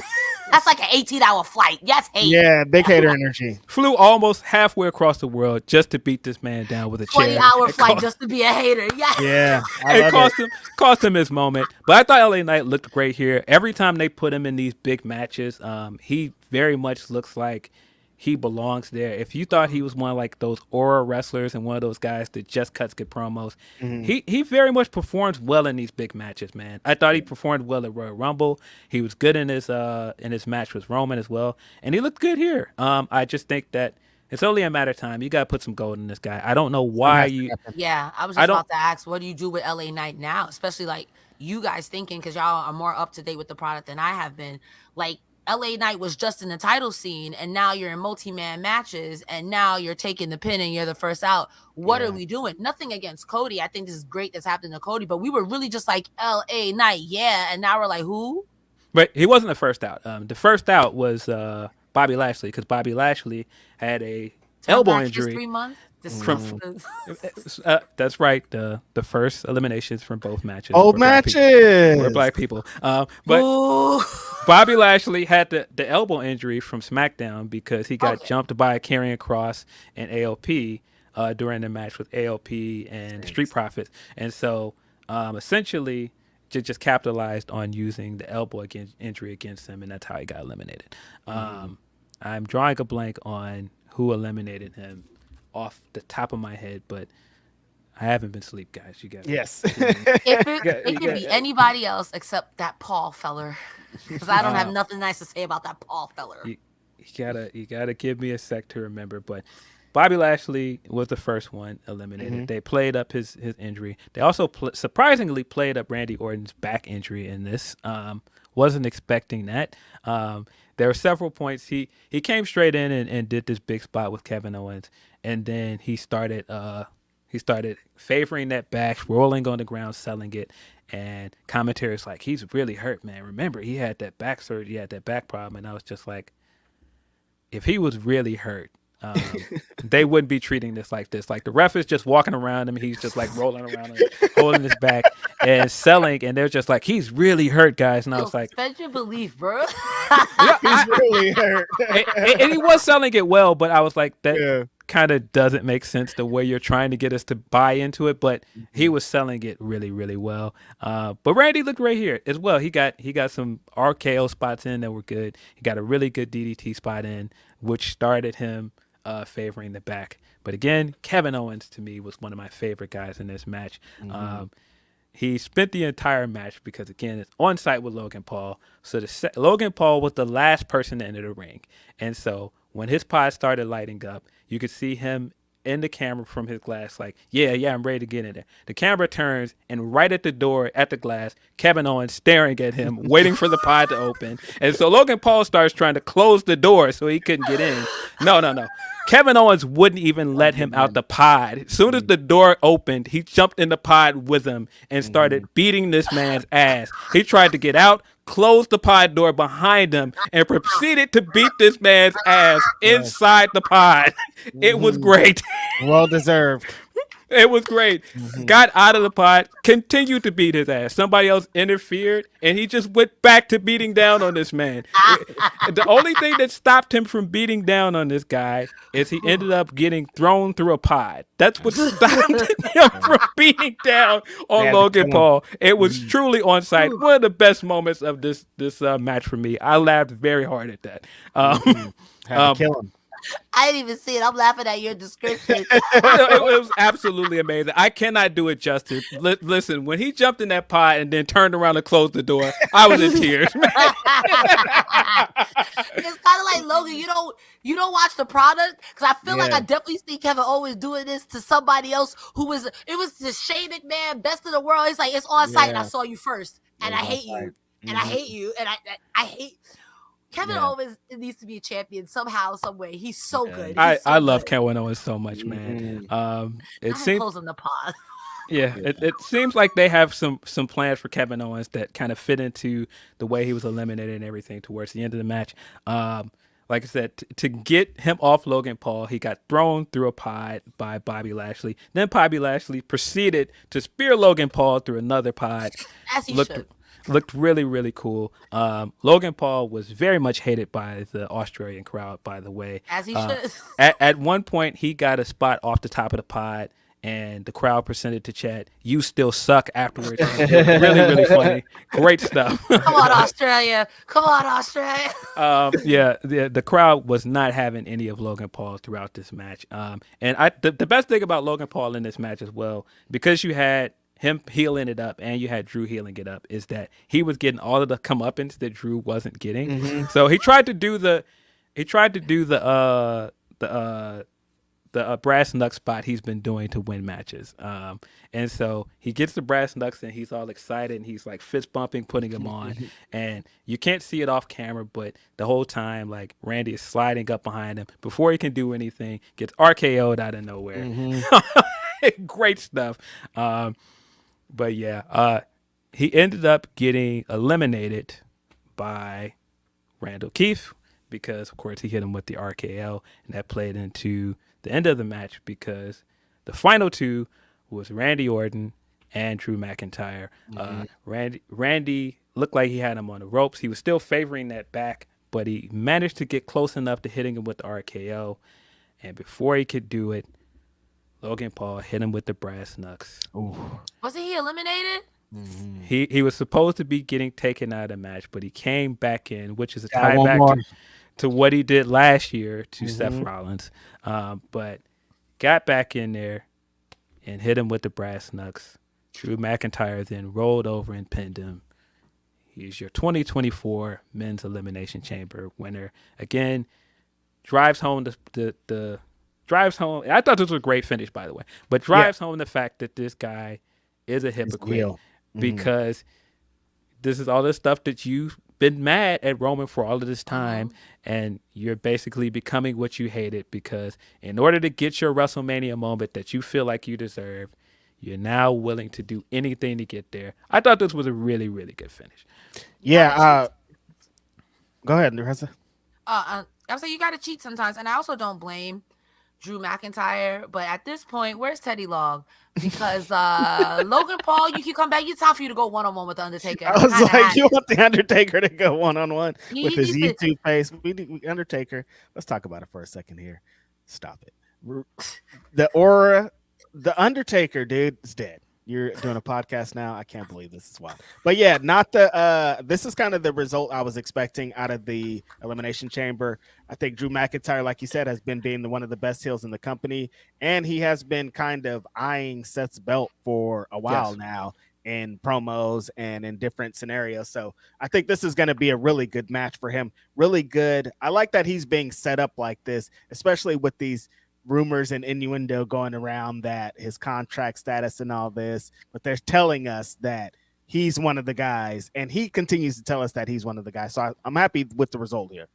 Yeah, they did a bunch of cool stuff in this match. When he was doing his entrance, he was slow walking to the ring, and the Australian crowd was cheering him. There was a guy in the crowd right next to him that had a CM Punk shirt on, and he was doing this in the crowd, and the camera panned so you could get it while he was getting in. Really, really cool stuff. At one point, he mocked Punk and he did the go to sleep, and he tried to hit somebody with a go to sleep. Started a big CM Punk chat. I thought that was also great. But also remember, the other cool thing about him winning this match is CM Punk was supposed to win this match. Yeah.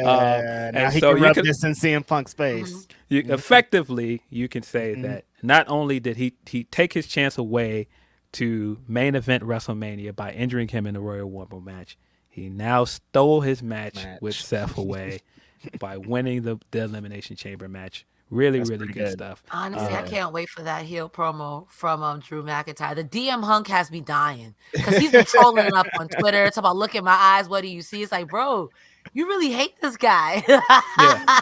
Really, really great stuff they did here with Drew McIntyre. Very much looking forward to seeing what they do with him going forward. I kind of think that he is going to win at Mania because he did get shortchanged, and he should have gotten his moment in front of a live crowd. And I think that there's a good chance that he could win. but I also could see them adding Sammy to this match and making it a triple threat, because Sammy's storyline on Raw this whole time is that he wants to be world champion. He failed to qualify for the match because he lost to Randy Orton.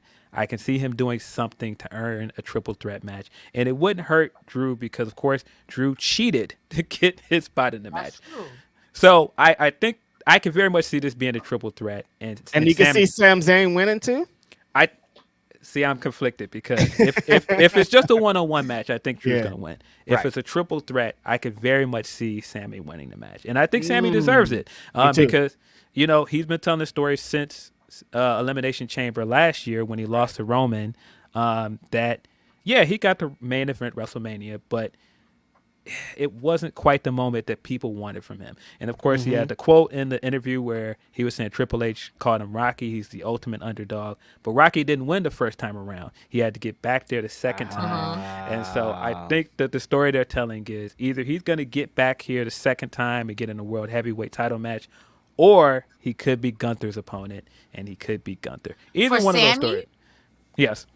I like both of those stories. I mean, I don't hate Gunther, but I'm still Team Sammy. I thought he should have won back when they had the first time to take it off of Roman. They had plenty of time to take it off of Roman where it wouldn't have felt cheap. It would have felt well deserved. And Sammy to me was the biggest. That was the most egregious one next to Jey Uso. Like you literally had a Cody was way more egregious than any of us. Yeah, I think that's probably the most egregious. Cody was way more egregious. Cody, I think Cody will be fine no matter what, because you're Cody. There's a lot of buzz with you jumping back and forth. But Sami Zayn, I feel like as long as I've been watching wrestling, you've always been the guy who's kind of there, but everyone wants you to win. So why not put it on him? If I have a list of grievances, Sami Zayn is at the top. You had a chance with a great storyline. He weaseled his way into the bloodline. You had a chance, even if you want to do it in Saudi Arabia where things aren't canon, you had a chance to do it, but you did it. I think Cody will be fine no matter where he is. And LA Knight is up there for me as well. LA Knight got over despite you guys telling him he's old and he's short and all of this stuff. Like, come on now. Like, there are so many people who could have taken They said he was short too. Yeah. Bro, the internet be wild. The internet be saying stuff like, yo, but you can't lace this man's boots. So Straight before up. you want to call this man any type of thing, you run the ropes and now I'm an asshole. Like, oh, Presley. But yeah, I think there's so many places you can go with Drew versus Seth. Even if it's the one-on-one match. I personally would hope that it's going to be the triple threat match if Sammy gets added. But I think both of those scenarios work for Sammy, either being in a triple threat or challenging Gunther. I think both of those make sense for his character. They clearly set up AJ versus LA Knight for WrestleMania as well. That's probably going to be what he's doing. And it looks like they set up Logan Paul versus Randy Orton because Logan cost Randy Orton this match. I'm a hater. I'm on Drew McIntyre shit. I'm shutting up. You think they could combine them all into? They kind of did that match at Royal Rumble. Probably wouldn't make sense to combine the Logan Paul, AJ, Randy, and LA Knight to a U.S. title, and Kevin Owens to a U.S. title match at WrestleMania. Maybe I could see that. I'm not sure, but you've definitely set up, that now it's a heated feud with AJ and LA Knight. Again, this guy flew all the way to Australia to beat. That's this a lot of man hate. It proceeded to hit this guy with a Styles Clash on the chair. Oof. Great work. I love great work. No, straight up. Beef. Oh no, I don't got a match. Hey, give me a ticket though, because I'm pulling up. AJ versus LA Knight would slap. I'm not gonna hold you. I want LA to be in the main event, but if he's not for right now, if you can't get a good match out of AJ Styles, what are you doing? It's crazy when we're gonna see what their combined age is, like 85 years old. Like it's gonna be a great match seeing. Don't do that. Ric Flair's still wrestling. Don't do that. Stick to wrestling. Don't do that. PCO's still wrestling. That match is gonna be crazy. I'm excited about I think all those developments are really good. But if it ends up being Sammy in there, I'll really be into that. Sammy gets the big win at WrestleMania. I'm crying. Yeah, I really want Sammy to get his world title win on the main roster. And we've talked about this before. Like, he's one of those guys that he doesn't even need to have a long reign. You can have Priest cash in on him, and Priest is going to get the ultimate heat because everybody loves Sammy. Oh, yeah. Oh, Damian Priest would be enemy number one. That's probably his better a better result for Damian Priest than beating any of the other guys. Yeah. You know, Or cashing in and failing like the last couple of guys have done. And I I'm hope they kind of don't do over that. that. Let them cash I in. they hope- can't do that to Big Damian. Like that. I That'd be hope they awful. don't do that. Ugh. But closed on a high note with Rhea Ripley main eventing in her home country against Big Nia time. Jax. Big time match for this. Made Rhea look like a colossal star. This was Bret Hart in Canada vibes. Like that crowd was It's pretty over, huh? very, very partisan, very much over. She walked in and, walking down the aisle, you could see all of the Rhea Ripley signs. You could see all of the big Australia flags. It was a really cool image, man. And she awesome. soaked it up. She is supposed to be a heel, but could not help but smile this entire time. I was really happy for her. She had a really, really good moment. Not for nothing else, Nia Jax has been amazing since she's been back, man. Shout out to Nia. Yeah. You gotta Put some give Nia respect her on Nia credit, Jax's man. name, y'all. Mhm. She's been great, and so I thought it was cool for her to get this main event spot as well. I thought she did a very good First job. ever main event, huh? Yeah, I thought she did a very good job of healing it up in this match and getting the heat. I think she looks way more motivated. She came back in great shape. She's wrestling better. Her character is better. I just think that she's been one of the best returns under the Triple H regime. Yep. And like I said, she wrestled a good match here. I thought she did a very, very good job of getting the heat and making Rhea look like the baby face in this match. At one point, she did a Samoan drop onto the announce table. Announce table did not work.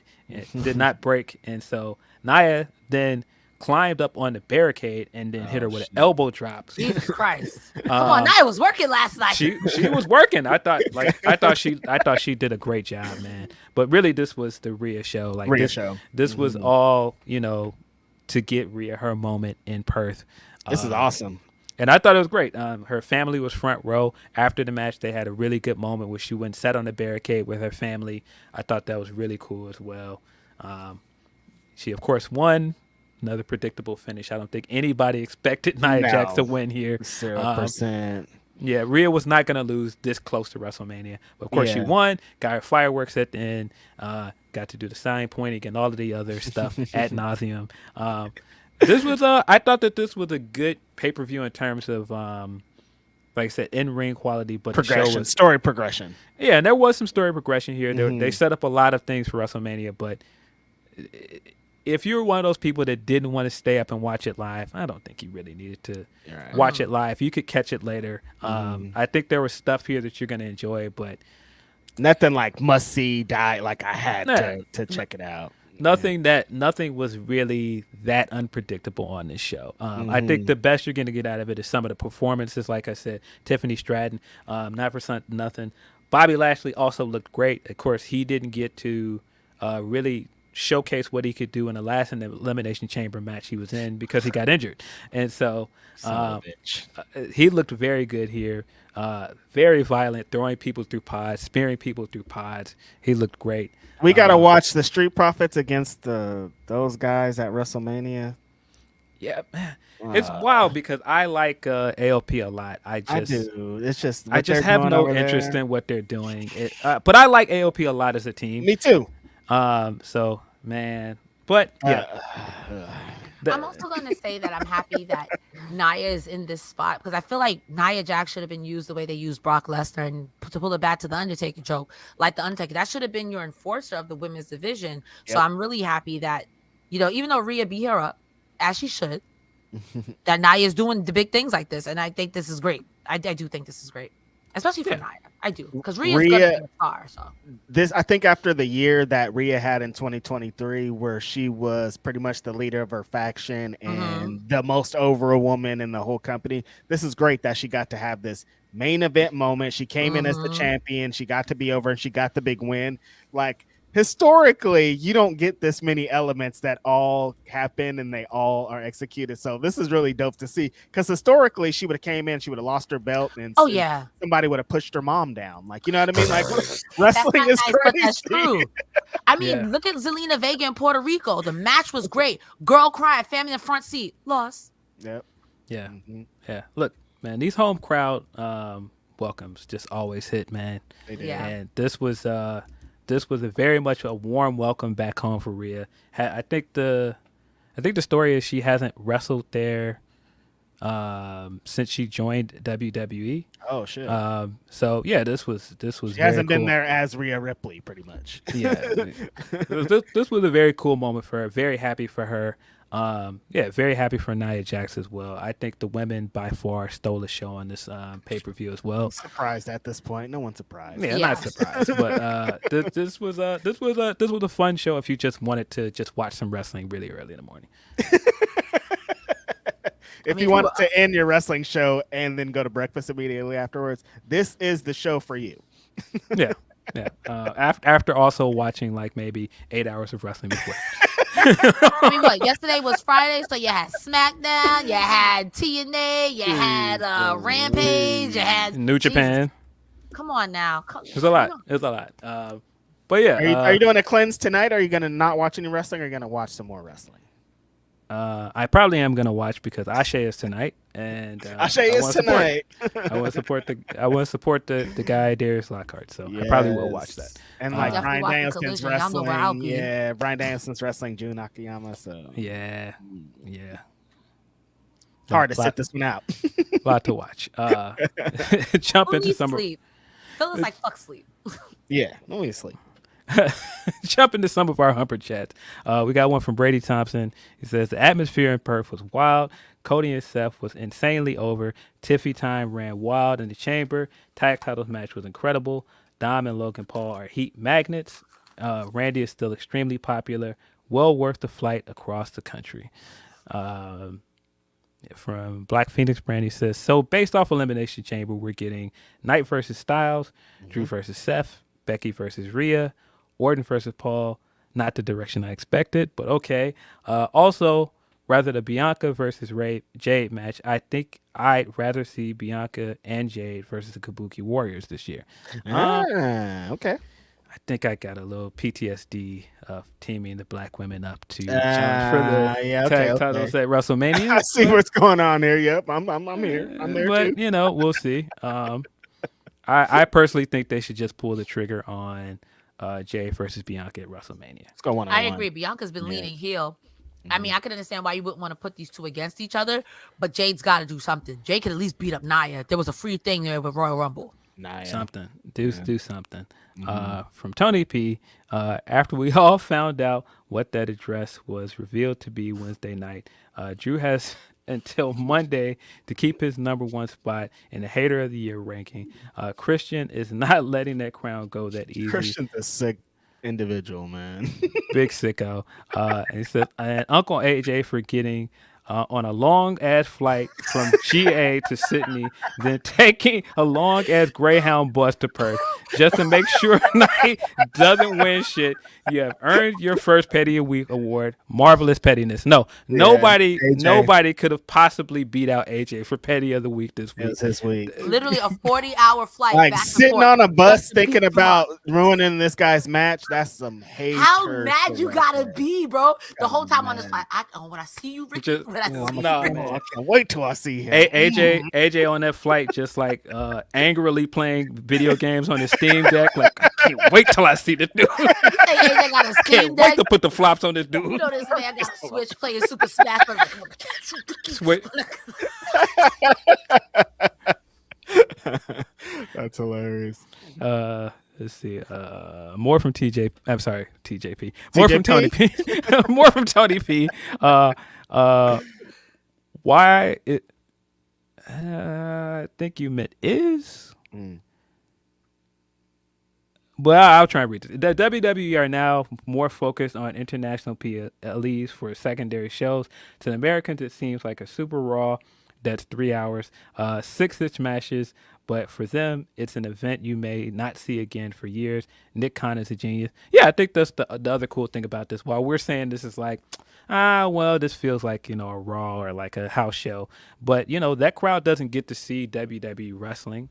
Right. So they're going to be hot for it. And I think the big appeal of this show was the atmosphere, it was the crowd. Yeah. And like you said, this was Rhea Ripley's first time wrestling in front of them. So obviously they don't get as many shows as they should. So yeah, they probably are happy to get a Super Raw or happy to get anything presented to them because they don't get it as often.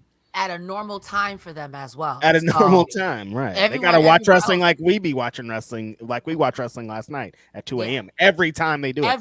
Every time, without fail. So shout outs to the international community getting something at a normal time for them. We just gotta suffer. Because I complained. I was like, I can't make it. You guys. I complained. One time. It's one time in the year, Cresta, or 2 times, because Wrestle Kingdom 2, I'm like, I don't know, you guys. And they have to do it every single time. And this one time, I'm like, man, yeah. I have you on that, Reg. My favorite thing to do is complain. So I have you on that. Sometimes you just got to give it up. Yeah. I'm going to come back to this part of your Humper Chat in a second. I'm trying to get all of our Elimination Chamber stuff out of the way. The Elimination Chamber. He also said from Tony P as well. He says no surrender was a blast. Heel Alex and coming ally. Sorry, Ali getting his first major title was crazy. Then across the sea, New Japan. What we doing, man? Is this Gato panic booking, or must there be a real talk about changing the booker? Yeah, there was some stuff on that New Japan card. It was some weird choices, but yeah, well, we'll get into it. From Nelson Muncie says, have you been watching the NBA get ruined by LeBron? You need Blue Chew. Have you watched Dax Harwood get too much TV time? You need Blue Chew. Have you watched Moose retain the world title? You need Blue Chew. Do you watch WWE? You need Blue Chew.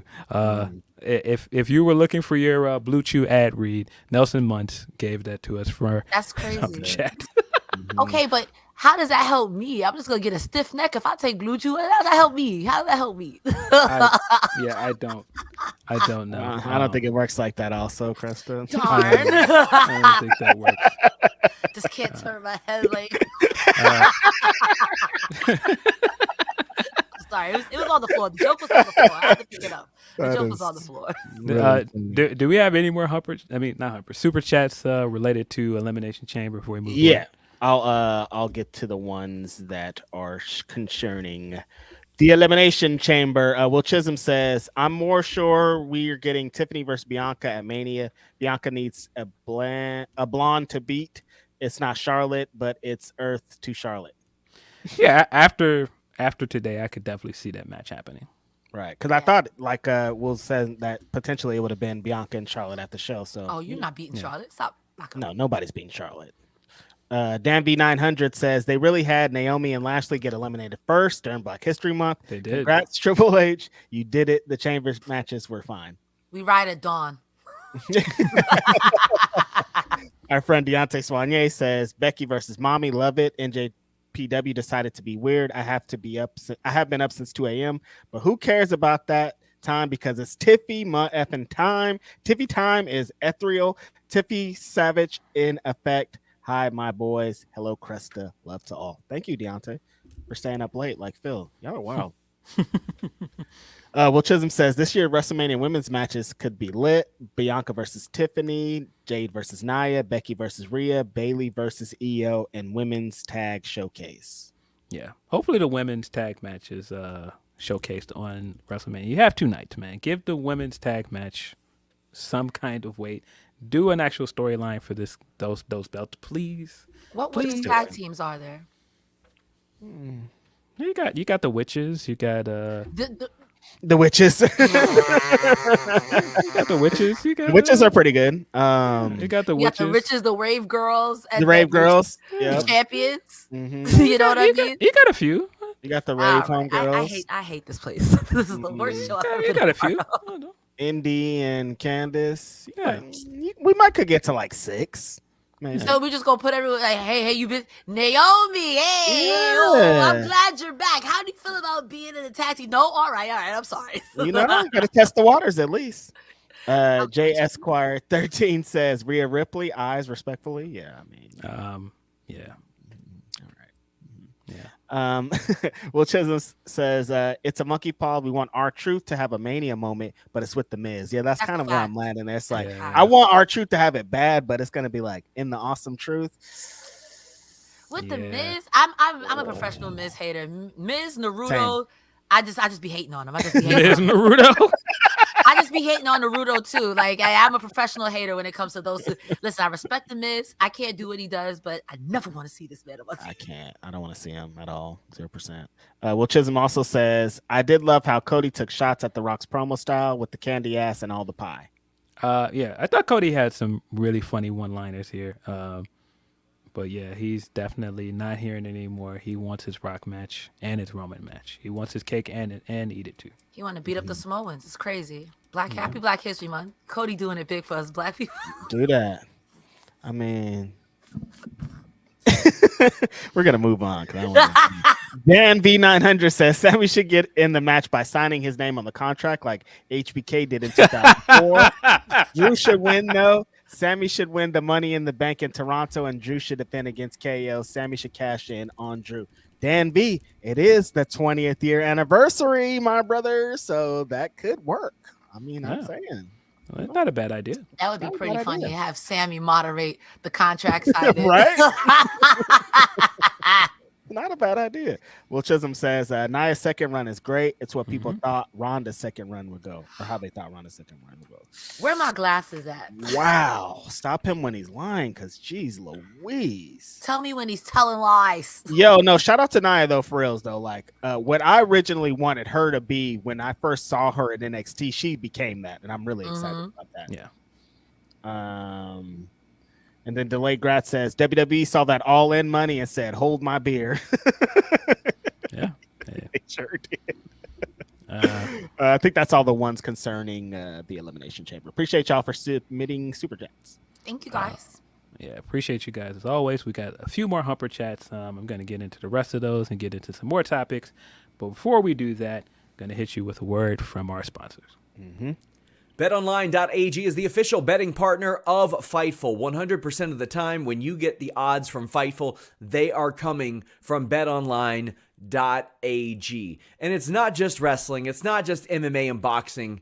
It's football, it's basketball, baseball, hockey. They have the earliest lines. You can bet big with the high limits and rebet functionality. They have the fastest payouts with winnings paid in minutes and the industry's best bonuses on every qualifying deposit. They've been trusted for 25 plus years. It's not some fly-by-night company. BetOnline AG has been there. They've done that. In addition, they're trusted by millions. They've got VIP rewards programs and a ton of popular games. BetOnline.ag, that's where I go to make my bets. That's where I suggest you go to, my friends. Please just bet what you can and bet responsibly. My life is in shambles. I was trying to clean up my desk that whole ad, and it didn't work in time. BetOnline. BetOnline. But yeah, we got some more humper chats, which I'm sure is going to lead into a topic that I sidestepped earlier. Tony P. Not sidestepping.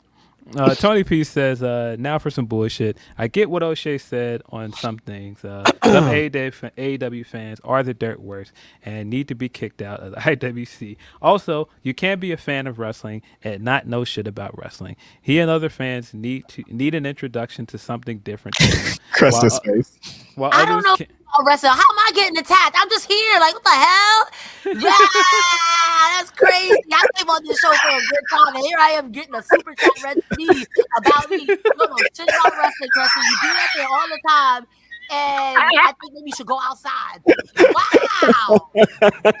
It wasn't specifically for you, Cresta. It just was not specific. General world. I feel very attacked. Yeah.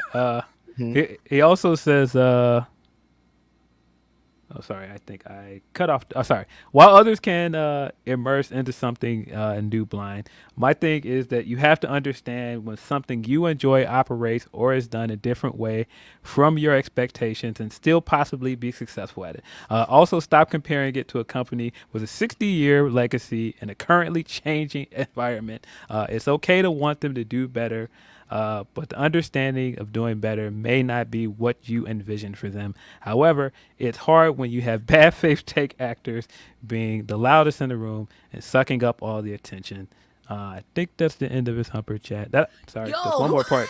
And then he also goes on to say, Zen to Jerry Lynn, I understand his feelings as a wrestler is right, but I feel he didn't understand the view of a fan who may be going and having paid for any that triple threat, and most of all, fans that genuinely cares about the person and not the wrestler. Appreciate you as always, Tony P. Thank you. Tony Right. P, you really let loose on that one. Yeah. Yeah. So I suppose we should get into this clip that hit the interwebs on Tuesday of O'Shea Jackson Jr. on Chris Van Vliet's. He went on and he said his beliefs about. I did see that clip. I was like, who is this man? Ice Cube Jenner.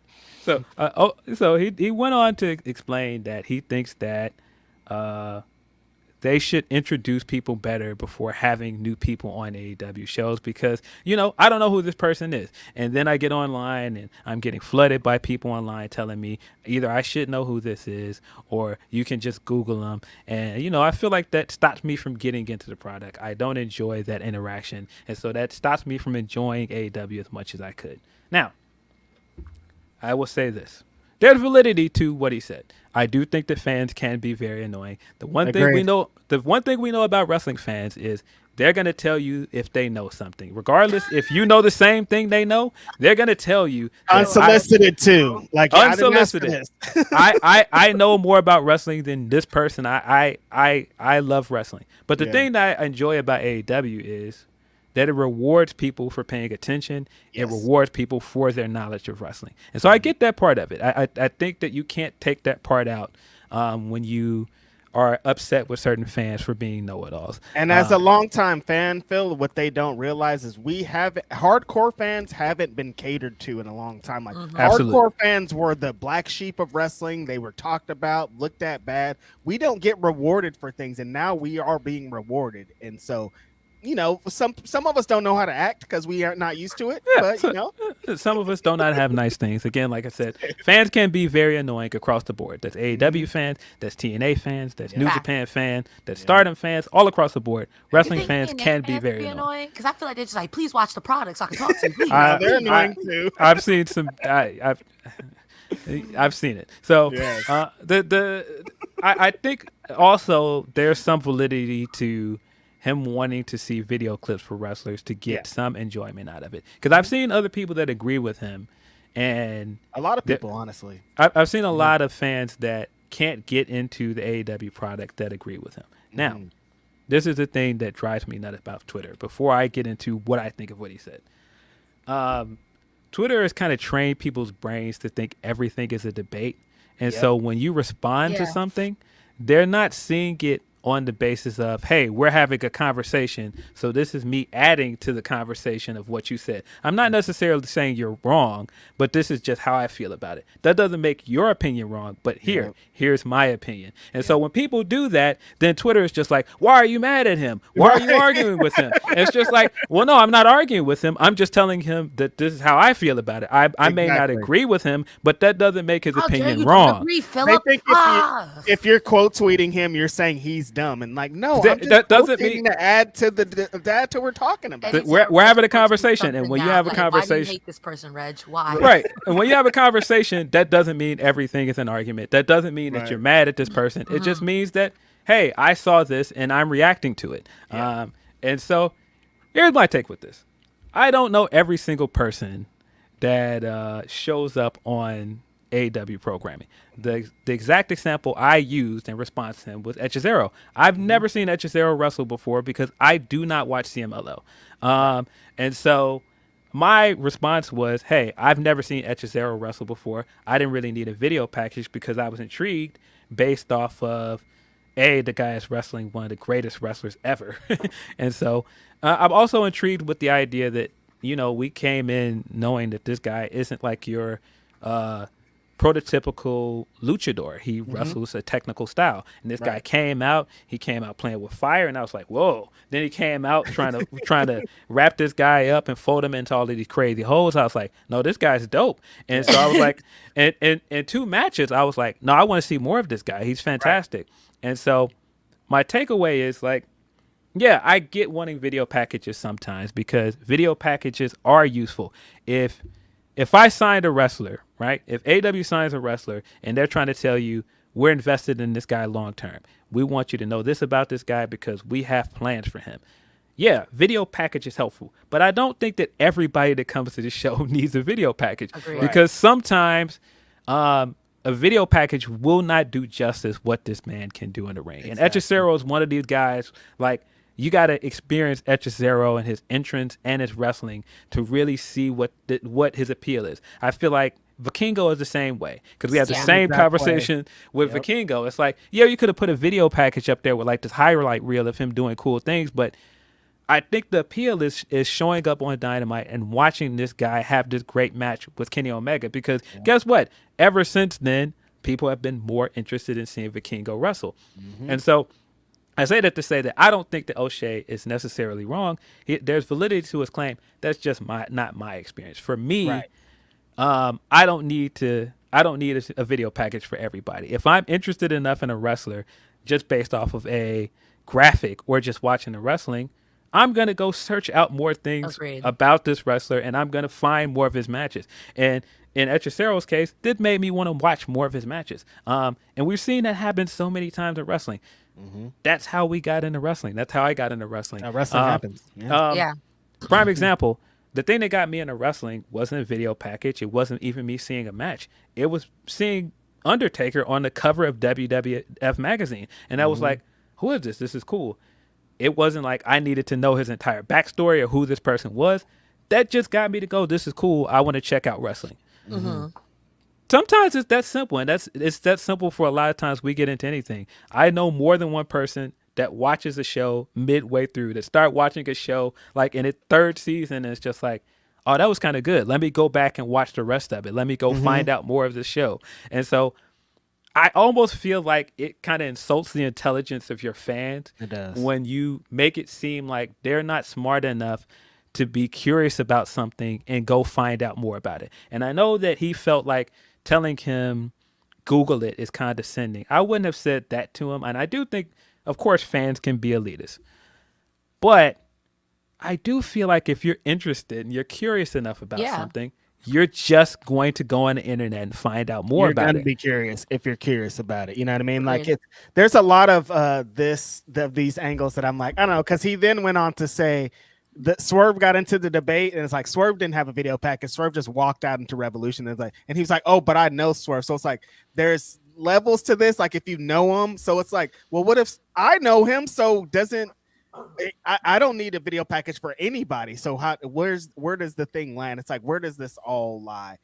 It's, if you want to, you can. Like I said, I love to be rewarded as a wrestling fan. I've been watching wrestling for fucking 30 years, and they've been doing the opposite of rewarding me. They've been telling me for 30 years to stop watching this shit, and then a company comes on and rewards me for watching it. I don't want to be force-fed everything. Sometimes where I landed was like, okay, so wrestling history has shown a wrestler will show up. Brock Lesnar showed up the day after crazy name to use. I know. Just an example. Brock Lesnar showed up the day after WrestleMania 18, and he power bombed the dog shit out of Spike Dudley. And I was like, holy shit, Brock Lesnar's awesome. I want to see more. They didn't say, hey, here's a video package for this guy that's going to show up. John Cena showed up. Kurt Angle in the middle of the ring, slapped him, blah, blah, blah. I didn't know nothing about John Cena. I did know something about John Cena because I know the history of wrestling. But that's how things work. You don't have to be fed everything. Sometimes it's just showing up, showing out, and then that's how you become a fan of wrestling. They don't have to be force-fed every single thing that is presented to them. Now, so I get what some people were saying. They were like, well, when AEW introduces a person, they're like, this is a dream match. This is this. And they're like, well, I don't feel that way. But then there's a bunch of people that do feel that way. When AEW says Zack Sabre Jr. versus Bryan Danielson is a dream match, if you don't know who Zack Sabre Jr. is and that's not a dream match to you, there's a whole legion of people that do think that this is a dream match in there. Kate. So it's like, yeah, exactly. It's like, where's the line? Some people, it's like that line of like, let people enjoy things. Well, what if I enjoy being a hater? What if I enjoy being on this? Like, well, let me enjoy what I enjoy. So it's like, I understand he made some points and some of them were good, but then it's like also the way that you present it to people, because you're never like, he tries to act like he's just like, hey, who's this person? He's like, who's that? Blah blah blah. Why are you guys doing that? And that's how a lot of people on that side do it. If you present it to me of like, oh, I wonder who this wrestler is, can you tell me more about him? Yeah, people win. But if you're like, who? Why are they doing this? Blah blah blah blah. It's gonna look a type of way, and you're gonna get that energy back. So that's the other thing about all of this, because the three of us are on Twitter. We know how people behave on Twitter. And so it's never as easy. It's never as polite as, hey, who is this guy? I would like to know more about their wrestling, sir. Can you send me some clips or some ideas of who they are? No, it's, who is this guy? Is this gonna, is this guy gonna is this guy gonna move the needle? Is this guy gonna be a game changer? Is he gonna be a draw for them? Why should I care about this guy? And so if that's your response to some people, and not saying specifically that O'Shea has done that, because I haven't seen him do it, but again, we're smart enough to know that the internet is the internet, and people be interneting, and so people do the internet. And so go ahead. I'm sorry. No, it's fine. But that's just why I'm like, I think it's layers to this. And again, I do think that he spoke on behalf of some people that do feel that way. And I'm not going to sit here and act like there is no gatekeeping, because of course wrestling fans can be extremely elitist. But there is gatekeeping, and everything he said there is some truth to it, because it is like that. But that's why I'm like, it's valid. But I also feel like I just see a lot of WWE fans, or people that were not day one AEW fans, that don't really understand the appeal of the product and why some of the core fans love this product so much. And as I said, like the big appeal of AEW from the beginning is that they rewarded people for their wrestling knowledge. They rewarded you for being a New Japan fan or an indie fan or somebody that watches a lot of wrestling. And so I can't see them then turn around and going, hey man, we know that, this is very niche, but here, we also need to very much like hold casual fans' hand and pull them the rest of the way. Exactly. Like, I think the appeal of this is that, their fan base is the kind of crowd that even if they don't know somebody, they're going to be like, man, this guy is fire, man. Let me go look up some matches. Because that's just how it goes. The appeal of AEW was they're an alternative. And I think that's what the biggest issue is they're like, well, we need, essentially they're saying do things like WWE does it, and that's not what AEW is. Like, they're not going to do it the way that you've been seeing for the last 30 years. They're not going to do it the way that they're doing it on the other show currently. You're going to get ideas presented in a different way. You're going to get things presented because it's an alternative. If it was like that show, I'd just watch that show, you guys. That's how this all works. Yeah. And it's like, I understand where the frustration is if you don't know stuff, but as I feel like, as a newer wrestling fan, I could speak a little bit more to this, but you have to be infinitely curious to be a wrestling fan, no matter what product you watch. You are not going to know everyone. You are not going to know the history. AEW came at a time that I feel like, same thing with TNA. If you were there for the beginning, it's something really special, because you don't get to see the beginning of wrestling promotions at the, like, ever really. And for them to stay as long, come on now.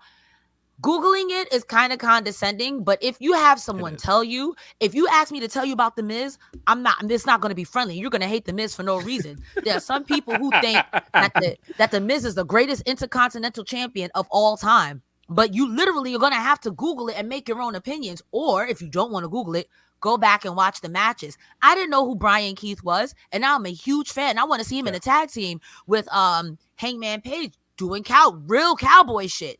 There's nothing wrong with that. I think being upset that AEW doesn't do it like WWE or hold your hand is a little, that in itself is condescending, if you will. Because it's kind of like, bro, what do you want then? You want it to be different, but you don't want it to be different. And you want them to use WWE guys, but then you would complain that all you got is WWE guys. Give Peace a chance. Give another wrestler a chance. Like, you're going to have to do something else.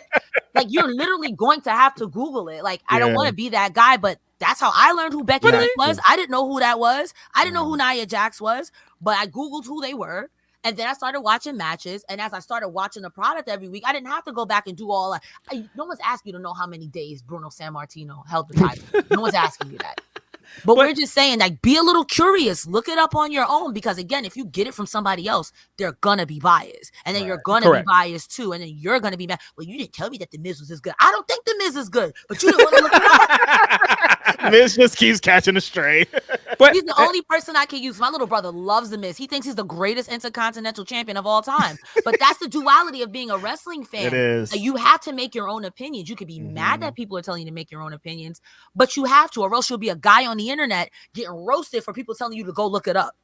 well, and I mean, even if you don't want to Google the things, just watch the Just show. watch and it. Let them show you why you should be interested in this person. Like that's what got Eddie Kingston signed. Like him just showing up and getting people interested in him and cutting a promo. That's what got us interested in this. That's what got us interested in Ricky Starks.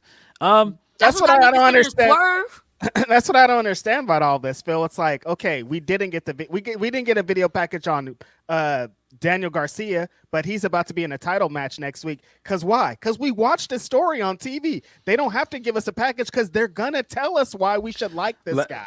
I hate when they're just like, I don't know who he is. They're gonna tell us why we should care. They're gonna show us why. Watch the show. Like that's kind of the thing. And we got video packages for Veer, and look how that turned out. Right. I mean. Yeah, I know. I don't know. I just think if you're interested, if something's going to pique your interest, it's nothing wrong with continuing to watch and letting it showcase why this person is somebody that you should be interested in and why you should want to watch. I mean, we've seen that too many times in wrestling where I didn't know who somebody is. I mean, prime example, when I first started watching, I didn't know who MJF was. Yeah. I didn't watch a lot of him on MLW. I didn't watch a lot of his indie stuff, but you know, the more and more you watch the product, the more you come up with an understanding of who his character is and what makes him great. I just think the whole thing is, if you're curious enough, watch the show. I mean, today is prime example of that because I see some people feel this way about New Japan where they're just like, I might be curious, but I don't want to stay up until 3 a.m. to watch it. All right, but you love WWF enough to stay up till 4 a.m. to watch it. And so that's more like to make the point that if you like something and if you're interested and curious enough, you're going to put the effort in. And so it's not so much anybody. I don't want to come off like I'm condescending to anybody because, of course, everybody's not going to have the same viewing experience that I am. But again, I just don't like you also trying to tell me, all right, well, I'm curious about the show. I want to get interested. But the internet fans, they're making me not interested. Right. Yeah. I mean, if you're interested enough, you're going to keep watching and see what this is. And so it's just, I don't know, man. Like, it's just too much to it. I mean, another thing I saw, and this is kind of my last thoughts on it, is that I've seen people say wrestling is for kids, right? And so, I don't know, dogs. so hear me out, because I saw this take.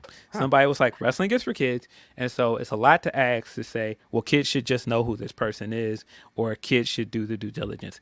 That is false, because we live in the era of kids that watch YouTube constantly, that are constantly on smartphones, From the time of two. they're constantly on the internet. And so if they see something, they're doing better Googling than we are. So if they see something on a show and they're interested in it and they don't know what it is, they're gonna Google it. They're gonna go and look up YouTube videos. The example I used on Twitter is that my little nephew is a big Power Rangers fan, huge Power Rangers fan.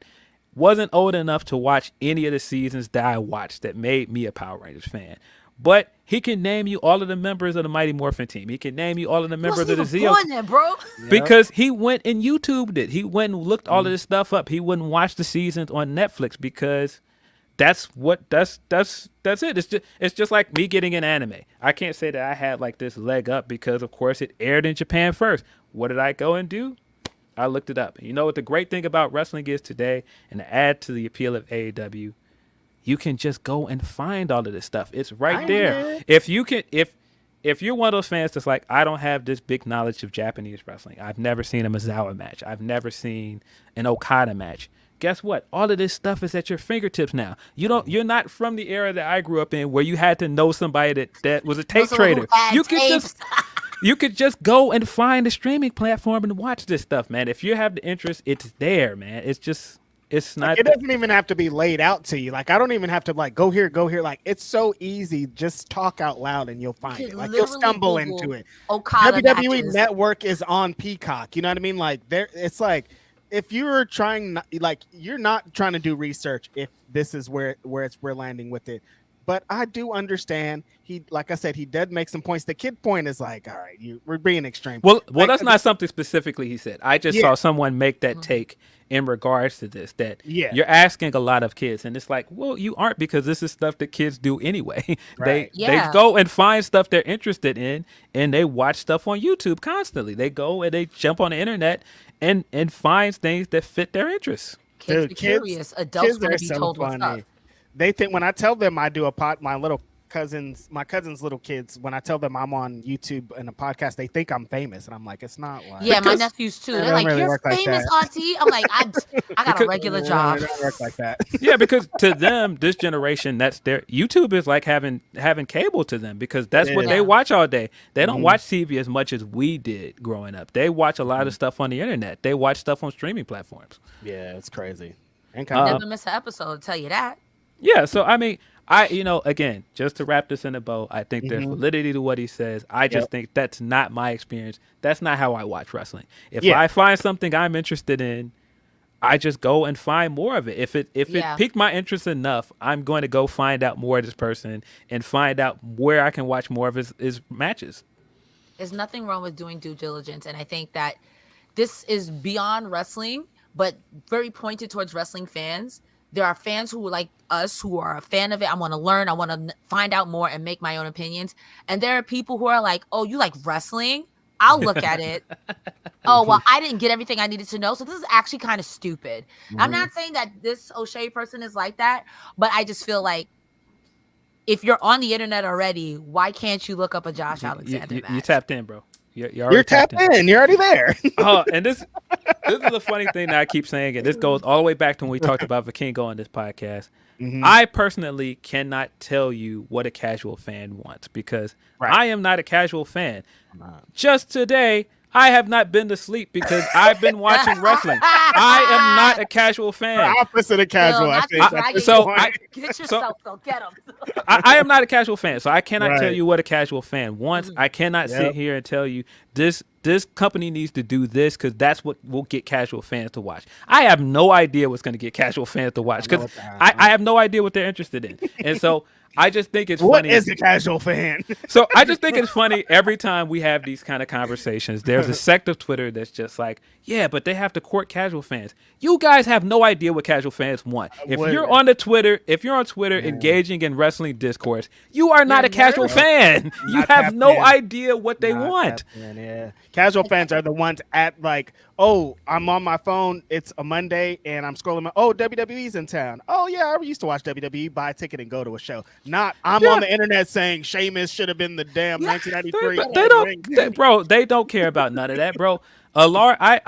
I've heard from more than one person that's a casual fan that they don't even watch the shows. They just That's watch right. YouTube clips and keep up with it. And then they're like, that's how they know what's going on in wrestling, and they'll watch And I watch pay-per-views. WrestleMania and all the big pay per Yeah, views. yeah, they'll watch like that's it. Royal Rumble and WrestleMania, but they're not like all the time watchers. And so the things that they care about and the things that they talk about, that's not what we're talking about on the internet. They don't care Well, about I'm none gonna of this take shit. it one step further with you. And most casual fans are only looking at WWE, so you're expecting a WWE style of thing. So Right. anybody who does anything remotely different, well, this isn't the way that WWE does it. So this is Right. kind of weird, and I don't like it. Okay. That's just what it is. And so I just can't be. I have no interest in being the guy that argues on behalf of casual fans, because I'm not a casual fan. I don't want the same things that they probably want. I don't know what they want. So it Great just, point, dude. I don't know what do I y'all don't know want what as a casual casual fans fan? want. I I'm don't sorry, I know. can't help you.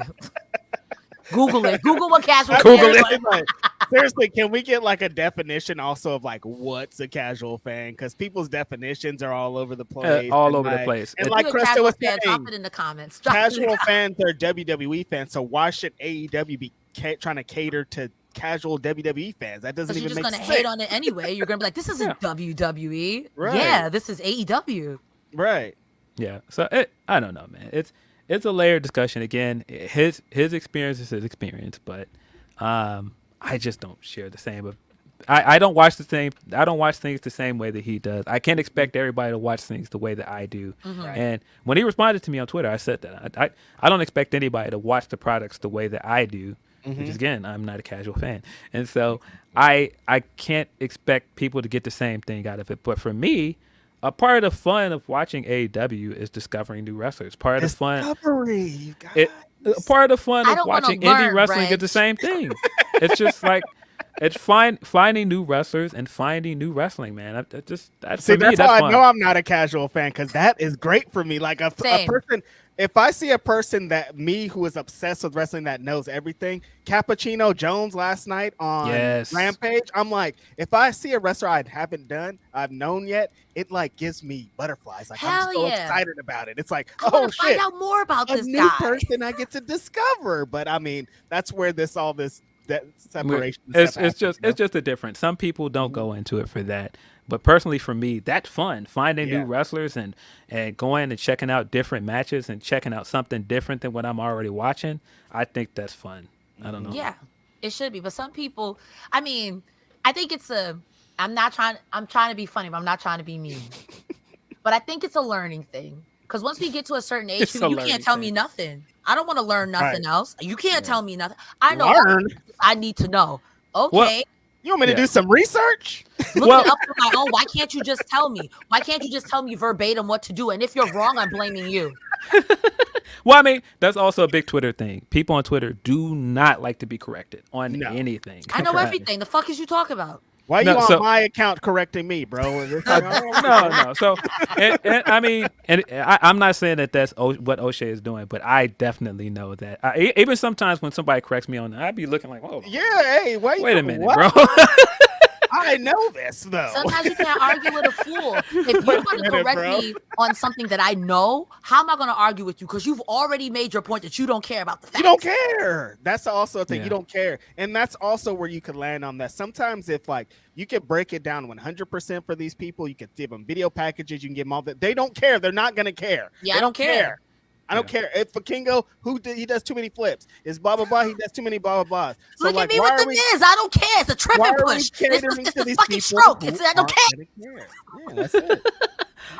But yeah, I thought some people were tweeting some wild stuff at him, like. Well, yeah. But you I know, mean, yeah, it wasn't that deep. it's Twitter. People getting mad at him over When this Ice Cube kind of Senior got involved, I was like, all right, we probably. Like, Yeah, this it was nigga made today's a good day. He shouldn't be arguing with wrestling fans, Phil. nah. Why y'all- when you said Ice Cube said like he not talking about that man's dad, he talking about that old rapper, isn't he? I mean, you know, NWA, why are you arguing with people that like NWA, the wrestling version? I don't get it. yeah. Well, it's crazy. Right. Of course, every time something like this happens, a sect of fans is gonna go overboard, and those are the fans that people will focus on. Like, see, Right. this is how toxic AEW fans are. Yeah, some of them, but you know, I find that a lot of wrestling fandom can be toxic in general. Very that. I Very just that. I don't know, and It that's don't not me. matter the group. It's just the fandom sometimes in general. You can't tell them shit. Yeah, and I mean, look, man, Snobs sometimes. AEW fans can be very, very. You don't know? you You haven't better seen call Okada's- somebody. You haven't seen Okada's 14th Wrestle Kingdom main event? Oh Don't yeah, talk you to like me. wrestling? What size is Daniel Bryan's boot on his big right toe? Yes, I mean, I get it. Like I said, again, wrestling fans can be elitist. AEW fans can be a lot. It's kind of fine. I like it sometimes. Look. It sometimes, but I like You at this know point. it's a joke. Some people. Yeah, aren't that's the joking. problem. Some people are like, this is not a joke. This is Some real. some people take this stuff way, way too serious, and I think that's some of what happened. But I also feel like when you have a big account, he has way more followers than I do. know You're that, going to get different responses from people, and buddy. You got to curate that. You got to curate that feedback, buddy. You got Straight to up. mute and block some people, bro. 'Cause It's either I will that or mute you somebody in a You heartbeat. can't be Like, taking get out all of here. mad at. Yeah, you taking those 100, however many followers you got, everybody's opinion? No way. I sir. do not need everybody's opinion. I do not need to have a conversation with everybody. Some of y'all can stay on this mute and block list. And I find just some get hit business. 10,000 and I'm like, oh my God. I tweeted yesterday. I was like, that was the How you worst get idea I've 10,000 ever followers had. trying to be like you, pimpin'? I'll No, argue with you online. Cresta.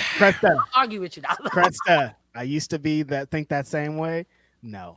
If I once could you- transfer all 10 to you right now, I would. You know what? Let me not even say that because I have 88K on TikTok and my TikTok, I get no notifications. I don't care. I don't care. Exactly. Like I stopped getting notifications on my phone. I can't. Like, no, you can't Yeah. live with that anxiety all day. I don't agree with you. Okay, and you watching my stuff. Sometimes I be thinking that when You're I a see dumb people idiot. I'm like I don't agree with anything you're saying. Okay, cool. Yeah. Work, Ziva. Thank you for the These people subscribe. I'm like, sometimes I'm like, do you know, like, you're talking to a real human over here though? Like, Yeah, but Nah, yeah, nah, I do you're a have wrestling feelings, you fan. You guys. don't have feelings. This is a work. Jesus Christ. You're the worst rapper of all time, and you're dumb, and you're ugly, and your dreads suck. I'm like, yo, Now I your was dreads just suck. talking whoa, about. bow. I know. I'm like, yo, I was just talking about a wrestling match, bro. Why are you talking about my This man is in career your right DMs. now? You should never speak again. In fact, cut your fingers off, you stupid ass. I hate when they try to go do research on your profile. Oh, you live in Chicago. You're like, dude, we're not talking about that. Nah. You're fighting over a man who you don't even know his real name. You're fighting over the Hulkster. His name is Terry. Relax. You sound crazy. Oh man. Let's get into some super chats because we got a lot. And we got a heart out today, you guys. Okay. Eloquent says, Righteous Ford Aloysius Reginald Jr. is crazy.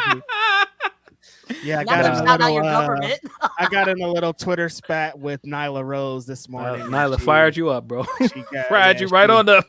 She fried me up real good. Pretty classic. Yeah, I mean, I'm not surprised. Yes, that's how it goes. Sheldon Jackson says, hopefully Ali holds the title for a while, and when he faces Hiromu at Windy City Riot, it's for the X Division title.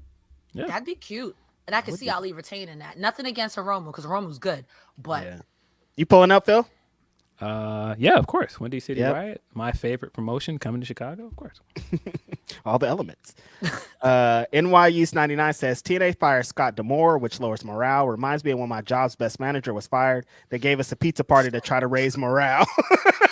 You know we're gonna give you guys this annual $10 raise. It's not happening. I got $1 million bonus. But like your boss ain't coming back, but we got stuffed crust in the brick room. So. We sprung for cheesy bread this time. That does sound crazy. Like, dang, man. Oh, y'all are low, man. Look, it's Aurelio's in there though. Today we won't charge for the Sprite. Hey, we got sodas too. Yeah, we got sodas too. You got it. Man with Beer said, thoughts on Roman Reigns being snubbed for one best wrestler of 2023. How did that human boiled hot dog win? Who's the human boiled hot dog? Somebody a human boiled hot dog. That's talking crazy. about Don Callis. Oh, best non-wrestler. I was confused. I was about to say, whoa. Yeah, no, he's talking about Don Callis. That was crazy. Not too much on Don Callis, okay? Not too much. Nah, him being the best non-wrestler of 2023. It's crazy though. That is crazy. Yeah. Some of those results, it's like. Some of those results. I understand because it's wrestling fans. That's why I'm like, I'm fine with it because like the people that voted for it, like you can't be mad because it is actual fan votes. Like, fandom, not casuals. Yeah, not casual. Exactly. Not casuals. You know who Don Callis is? Google him. Google him. You might find some stuff on Google. Yeah, maybe not. Yeah, maybe you should. Actually, don't do that. I wish we could. We were in Vegas at the end of Double or Nothing. Phil and I wish every time I think of Don Callis, Sam was zooted, brother. Okay, man, Twin Blade says Christian Cage is a menace. True. Big time menace, man. Bergov says, sorry for bringing that up. I laughed so hard. Oh yeah, he brought up the O'Shea thing. The funny stuff. Yeah, we got it's not that deep. We laugh. No, we're just talking about it. Yeah, no, exactly. It was a big. Yeah, it was a big talking point this weekend, so we were going to get into it anyway. It's just like you're saying though, Phil. It's legit when you like quote tweet or like even try to add to the conversation, they think that you're shitting on O'Shea. I'm like, I'm not. This has nothing to do with O'Shea. Like, why do you? I don't know him. Why would I be? No, I don't dislike the guy or anything like that. I don't. Man. It isn't even like I'm just trashing his opinion. That's his opinion. Right. That's just not my opinion. That's not my experience. You know. Mm-hmm. And not everyone's opinion or difference of opinion has to be an argument, but it's the internet, especially Twitter.com or X, whatever. So Jim says, "Happy Black History Month, y'all. Cresta Queen, Phil, always a pleasure. Reg, you cool. Wow." Damn, that's it. Everybody's getting cooked all day today, Reg. Pleasure, Reg. You cool? Or tell them about the pod. Oh yeah, so Jim and I. That's our friend Jiminica. She's great, amazing person. We did a podcast talking about Black History Month, Black mental health, all these great things. So definitely check that out. And I'm just cool, Jiminica. Whatever. Yeah. Hey, I hope you sit through all this 3 hours of this podcast.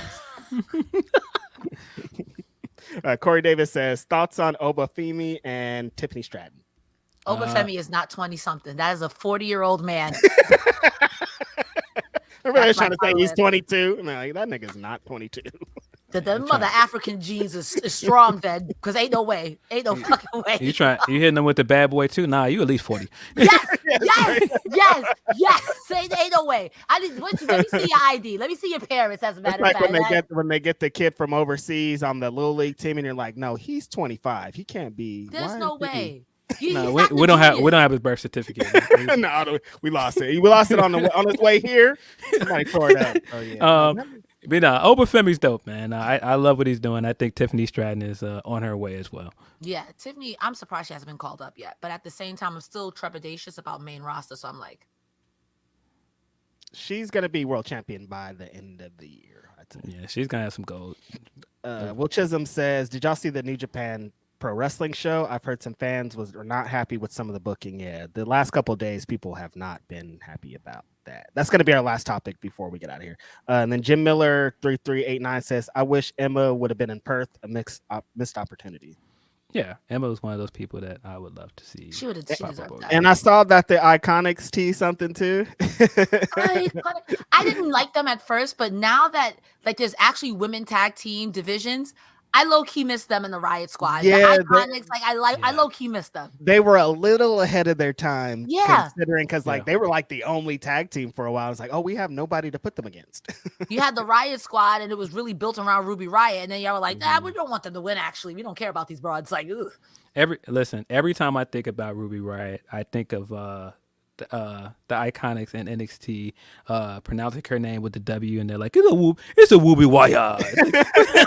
Hilarious. Every time I think of it, I think of them like using that baby voice to say her name. It's a Wooby Wire. I'm surprised they're not back actively somewhere. They were insanely entertaining. They were great. So funny, man. Delayed Grat says $29 for each day in Black History Month. Much love to y'all, Reg, Phillip, and Cresta. Y'all need more shows together. Well, when I start my own podcast, we're gonna have Phil and Regis. I'm sorry, Regis Lee. Like Regis. You starting a podcast? Is this a new thing? Yes. Not all the details is out, but I can tell you the name, and the name is going to be called. We're gonna talk about something. So we're gonna talk about something. That's hard. You on your way? You on your way? You on your way? You the next Sherry Shepherd. And can you imagine? This is a little bit somber, but you guys saw the Wendy Williams stuff, man. That's like tough, man. I'm someone who followed the Free Britney. And this is the same play-by-play. Same thing, huh? And it's so sad because even if she does have a mental illness, you guys are saying, so because you have a mental illness, we can just take all your money. She wasn't mentally ill when she was making those millions. Same thing with Britney Spears. She wasn't mentally ill when y'all had her dancing in the video. So, and if so, why does the bank get to control her money? Same Bank of America that got sued. Crazy. Every time they start talking about mental health, the bank's like, all right, let me get all your money first. It's like, wait, is this how this works? But you're mentally ill and you might spend your money on stupid shit. So I'm going to spend your money on stupid shit.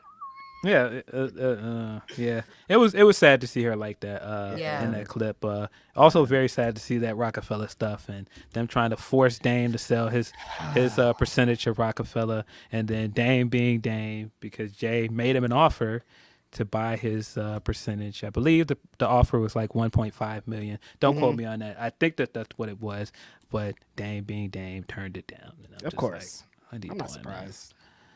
I mean, I don't know if Rockefeller is still very lucrative, but that's also the million thing. Seems but like, it's like, because I know what's gonna happen is like, probably what Dame's thinking. Dame's like, you guys are gonna buy my shit and then just profit off of it, hella in some new kind of venture. So I see why he's like, fuck off. Yeah, well, the story is that he owed some debt, and so they're forcing him to sell his percentage of the company to pay off the debt he owes. But Biggs and Jay are just like, no, this was our company. The three of us started this. If one of the three of us doesn't own a percentage of it, it should go to somebody that's our descendant or somebody. It should stay among our circle. It should be somebody else coming in. And so I think that's why Jay.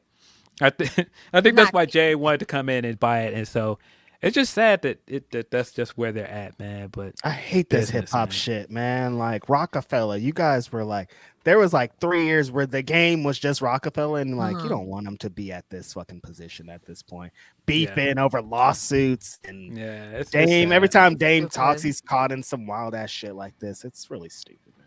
Yeah. Some people don't want to do their art, and some people use their art to be a messy bitch. And I'm swearing a lot. Y'all gonna get demonetized. I'm so sorry. I'm Pirate Jones today. I'm so sorry. It's all good. It's all good. It is what it is. The Pirates tried to stop Elimination Chamber. They did. So, Pirates is out. Shot Kid 29 says good wrestling should just be the hook. Catchy and Brian got me more interested in CMLL. Leading to me checking out highlights and watching Fantastic Mania. Yeah. Come on now. Mania. Yeah. If you up late at night, instead of being on the hub, go to Wrestle Cage Seats or something. Read something. Look at something. Instead of swiping all night like I am, like swipe on some wrestling. Go to Fightful. Look at our Twitter, and then they be like, I want to see us finger, and I want to. Go ahead. Telling somebody to stop what they're doing on the hub and go to Fightful is wild. That is crazy. God is watching you, and instead of going one-on-one with your great one, maybe you should get some wrestling knowledge. He needs a break. He's chafed. How many times you gonna have a cage match with him? Okay, he's tired. Get off the hub. Go to Wrestle Hub. Chafed. The issue is they go to Fightful and they don't stop with them. I got 3 monitors. One is Fightful, one is Yo. Oh my God. Dude, that's gonna get us demonetized, not your Yo. My podcast is gonna be up for a week. You out of here. Regab says him saying all that while Roman debuted in the main roster from the crowd with no info except watch NXT. It's like people forget history. Yeah, like the Shield. They came with nothing. Just 3 dudes that love to fight, like Finley. And they were cool. I wasn't watching NXT when Shield debuted, so Right. I was watching wrestling when the Shield debuted. Tony P says seeing pics of Julia is what got me into stardom. Her, Micah, and Azumi. Are my faves. Yeah. I agree. Yep. Dan V900 says WWE doesn't do vignettes anymore to debut the people on the main roster. Look at Stratton and Braun on SmackDown moving up suddenly. WWE doesn't generally hold hands anymore. Look at NXT call up in general. Yeah, WWE now assumes that their fan base watches NXT, and it didn't used to be like that. Like that's like a new thing. It used to be like I remember when Finn Balor came in, I was like, why don't you guys tell us about his history in NXT? And it felt like they were like, nah, he's new. Don't even try to check that. You don't even know who this man is. Nah. Right. Your memory. Nah, Prince Devitt, bro. Like, but also too, like if you think about that statement, how long has WWE taken people who were like not AJ Styles, who was someone who had to change their name in WWE that had a big name for themselves, and then in WWE they kind of flopped and then had to go back to their name afterwards. You can't expect them to do vignettes on how good someone was in CMLL because that means you would have to. You can't even use their footage. That's exactly. It. Yeah. That's what it's been for the longest time. Like when they would debut a wrestler from WCW, they couldn't show his WCW clips. They had to just put him on there because nothing exists before this company. This is a new person you've never seen before. Yeah, there's so many examples of that because I wasn't a WCW kid, but my first introduction to RVD and a lot of those wrestlers that came over in the Invasion was them just coming over and doing the matches and doing cool shit. I mean, the fucking Rascals. That's how the Radicals. That's how we got into the Radicals. Yep. RVD showing up and just doing the fraud. At the time, watching as a kid, 1, 2, 3, and then the cleanest frog splash I ever seen. I had to know. I had to know where this little man came from. They had no videos. One of my favorite Raws of all time, when ECW invaded in 1997. There wasn't no debut pack. There wasn't nothing. But after that show, ECW was the coolest thing in the fucking world to me. Sometimes you have to put it on TV. That's it. Ryan Lambert says, you're a wrestling fan. Can you name every match ever? Yeah. Can you? Oh, yeah? You're a wrestling fan? Name the time that Hulk Hogan came out before 1987 in the back, and he was talking. What was the wrestler he was talking to before they died? I bet you don't know. You're such a fake. That's so sad that this is real. Dan V900 also says, Jackson must be confused watching TV shows and films when a new character appears. Shinsuke debut at TakeOver was incredible. Another one. If you can figure out Bray QR codes, you can't complain about not knowing. Drag her. Come on now. You had your phone out like. Just to hear a distorted clip Fam. going, "Let me in." Bray for real had y'all using the internet, man. Man, C says AEW does not force feed on who is heel or not. Is organic fandom is based on in-ring performance and how well they execute their character. Yeah. I mean, yeah. Because Okay. even if you don't know them, TNA does that too. Even if you don't know them, you're gonna want to know them because they wrestle really well. And this name is gonna be really hard for me. I don't know. You guys can help me pronounce it. Will Washington says Cresta is so great, way better than other brother y'all used to have on here. Yo, not too much on the light skins. Not too much on the light skins. Huh. Who's that? You I've guys know never heard of this Will guy a Washington day in character? my life. I don't know. Who's Bill Birmingham? Yeah, I know Bill Birmingham. I don't know who this guy is. Yeah. I side note, I have never seen his profile picture. Me neither. And now that I see it, that is a very Will Washington profile picture. That's a super Will Washington profile picture. He's light skinned. He can't help it. Yo, okay, not too much on the light skins. Okay? Come on, man. If I'm going to talk about Will Washington, I have to make at least one light skin joke. It's been so long. Well, I'm with you. For too long. I'm gonna take a picture like this just for you, with my feet kicking in the background. No, we're all kidding. We love you, brother. You're doing great love up Will there. Washington. They be talking about your ass in the Observer and shit. Meet Normus said, Meet thinks 947. What is this? At least I have Meat Madness to look forward to. Guessing Wardlow wins, but we get a big meaty flipping and spinning. So excited for that. Tony Khan saw my tweets finally. He's starting with the 920 with the women, but he saw my meat. Come on, Tony. Let me Saw be your my friend. meat is crazy. Arby's. This is a free I beg your sponsor. pardon? He saw our meat. He saw my meat is crazy. Wait for a meat match. You don't want to see meat? I want. Wait. I want to wait. Hold on. You don't This is want a to trick see. question. You want to see big meaty men slapping meat? You don't want to The see Coke- meat. Okay, yeah, I mean, You got to quote Big E. You want a 30-minute classic, or you want 7 minutes of power moves? listen. I don't know what this match is and what it's going to lead to, but apparently we're getting some meat. Yeah. No vegans over here. That's all of our super chats. Y'all are dope. Appreciate everybody for communicating today. Check and see if we got any more Humper chats, and then we got to drop into our last topic because our guys got to get out of here.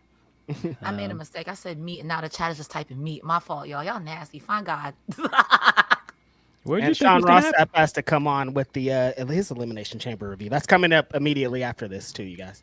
Yeah. Okay. See, from Jason Rev, he says, Graps, do you think we will have anyone show up to assist the EVPs versus Sting versus Darby, versus Sting and Darby? I am hoping Jack Perry does and goes on to program with Darby afterwards. Darby's California friends line coming back to bite him. I do think we'll see Jack That's funny. align That's good. themselves with those guys eventually. I don't think it's going to happen this soon, though. I don't think so either.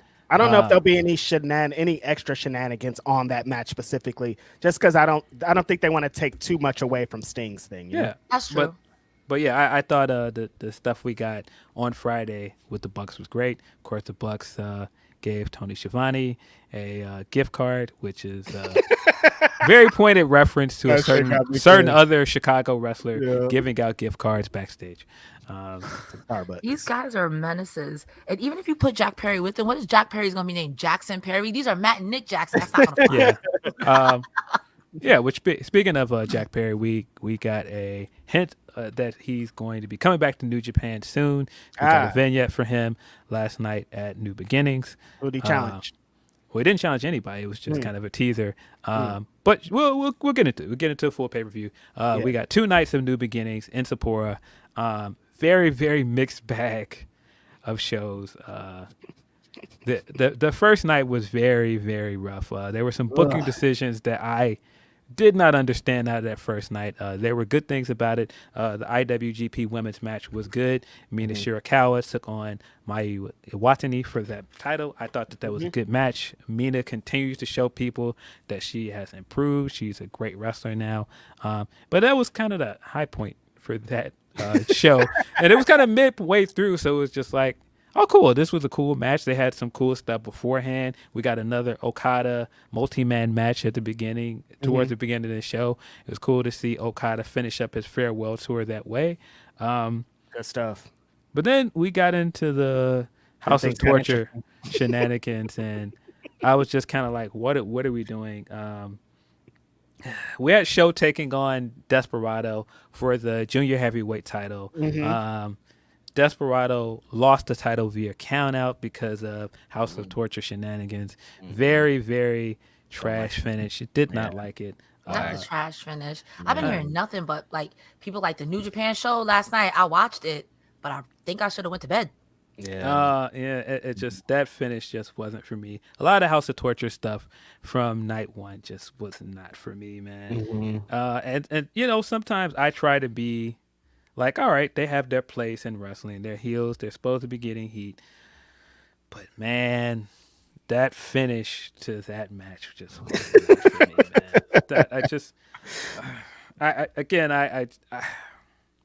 It just wasn't for me. I tried, guys. It just wasn't for me. I sat there and hung my head low after it happened. It's like, why are we doing this to? Why are we doing this to such a great wrestler like Despy? We've seen him do so many cool things, and Show's very good. Like, we don't need to do this with Show.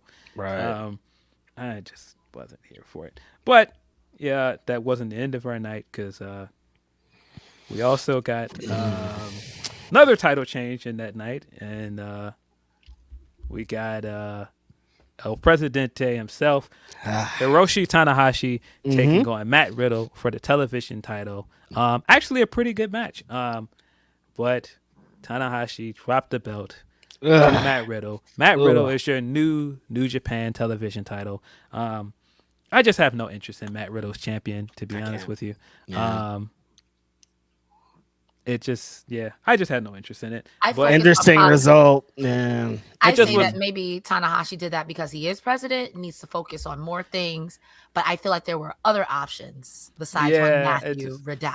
And it made the Wrestle Kingdom finish make even less sense. You took the belt off of Zack Sabre Jr. to put the belt on Tanahashi just for him to have this short-lived reign where he dropped it to Matt Riddle. So what was really the point of that? Like, Zack hit him with the, that's not going to work for me, brother. And I'm not wrestling. Right.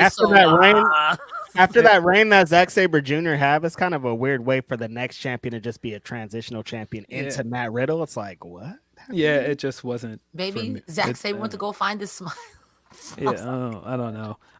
We also had Evil taking on bright up-and-comer Shota Umino on this card. You would think the way that Shota's been positioned since the G1 as one of the new Three Musketeers that he was going to come in and have this triumphant win over Evil and save the never open weight title. This was going to be his first major title win, and this would be the first sign of the new era because one of the big trends of these shows was that this is kind of the transition point for New Japan as a company. You have like some long-standing wrestlers leaving. You have a new crop of young guys coming in.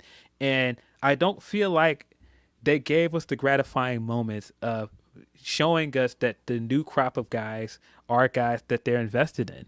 Right. And so Shota losing to Evil, I was just sitting there like, why are we doing this? And it was the same thing with the House of Torture shenanigans. I just wasn't into it. And for Shota to lose that way with everything he's got going, I was just like, whatever. But we ended the night with Nick Nemeth taking on David Finlay for the new Global Heavyweight Championship. I did not know what to expect of Nick Nemeth at this point in his career going on a New Japan run. But Nick Nemeth has a way of hooking you in with his energy. He has a way of being very convincing. And I was here for it by the end of the match. This was your usual Finlay match if you've seen one, of him beating down on a guy and doing the big heat spots. But it ended up being worth it because of the fire that Nemeth brought to this. I keep wanting to call him Ziggler, but Nemeth brought a lot of fire to this. And I thought it was a great way to end the first show, even though the first night was a mixed bag. There was a lot of stuff on this show that I either wasn't interested in or was just outright not good. But I thought that ending it on that note was good, him winning the title, and it was a pretty good match. But the really good selling point for this, if you have not seen it, is Nick's promo afterwards backstage. man cut the promo of his life. Let you know that he thought that, can I still do this? Like, do I still have this in me? And I was close to hanging this up, but I wanted so much to have a second chance. And you could see how much said he was going to retire if he didn't beat Finlay. Like, this was a fire promo. If you haven't seen it, very, very good promo. Night 2 asleep by then. I'm sorry.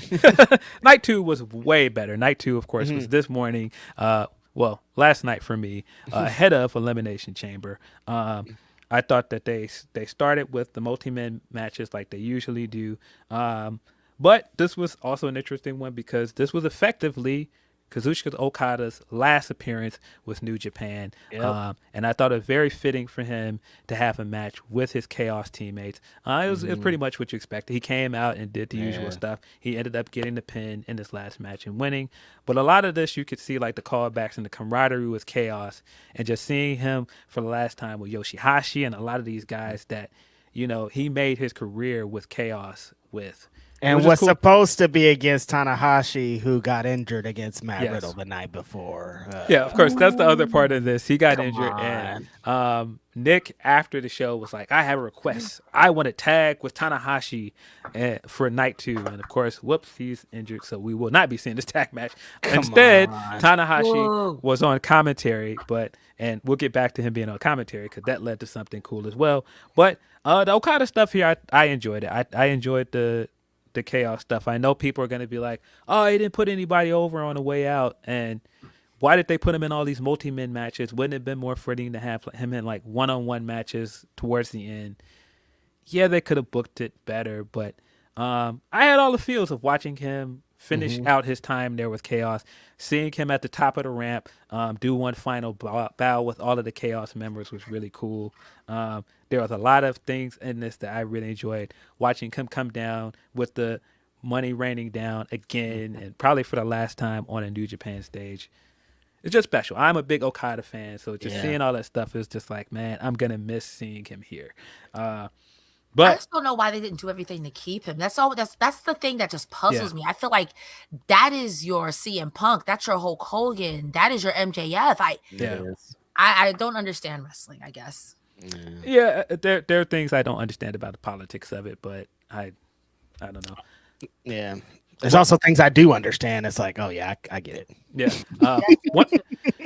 One of the unexpected surprises from this show, one of the biggest treats for me as a big Bullet Club fan, is Tama Tonga. This was also his final appearance with New Japan. Right. And I thought he went out on a great note because he went up against the new God and Hikuleo and El Fantasmo, but he and Tonga Loa came out to the original Gorillas of Destiny theme.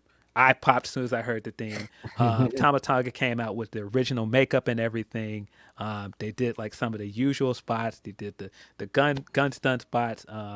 And Hikuleo ended up pinning him to end the match. I thought that was a good way to put Hikuleo over on the way out. I thought it was a good moment. If you followed New Japan as long as I have, and you watch Tama Tonga's YouTube channel, deep cut for you. If you watch this YouTube channel, and this is way back when Hikuleo was still like a young lion, and he was just training. He wasn't on the show very much.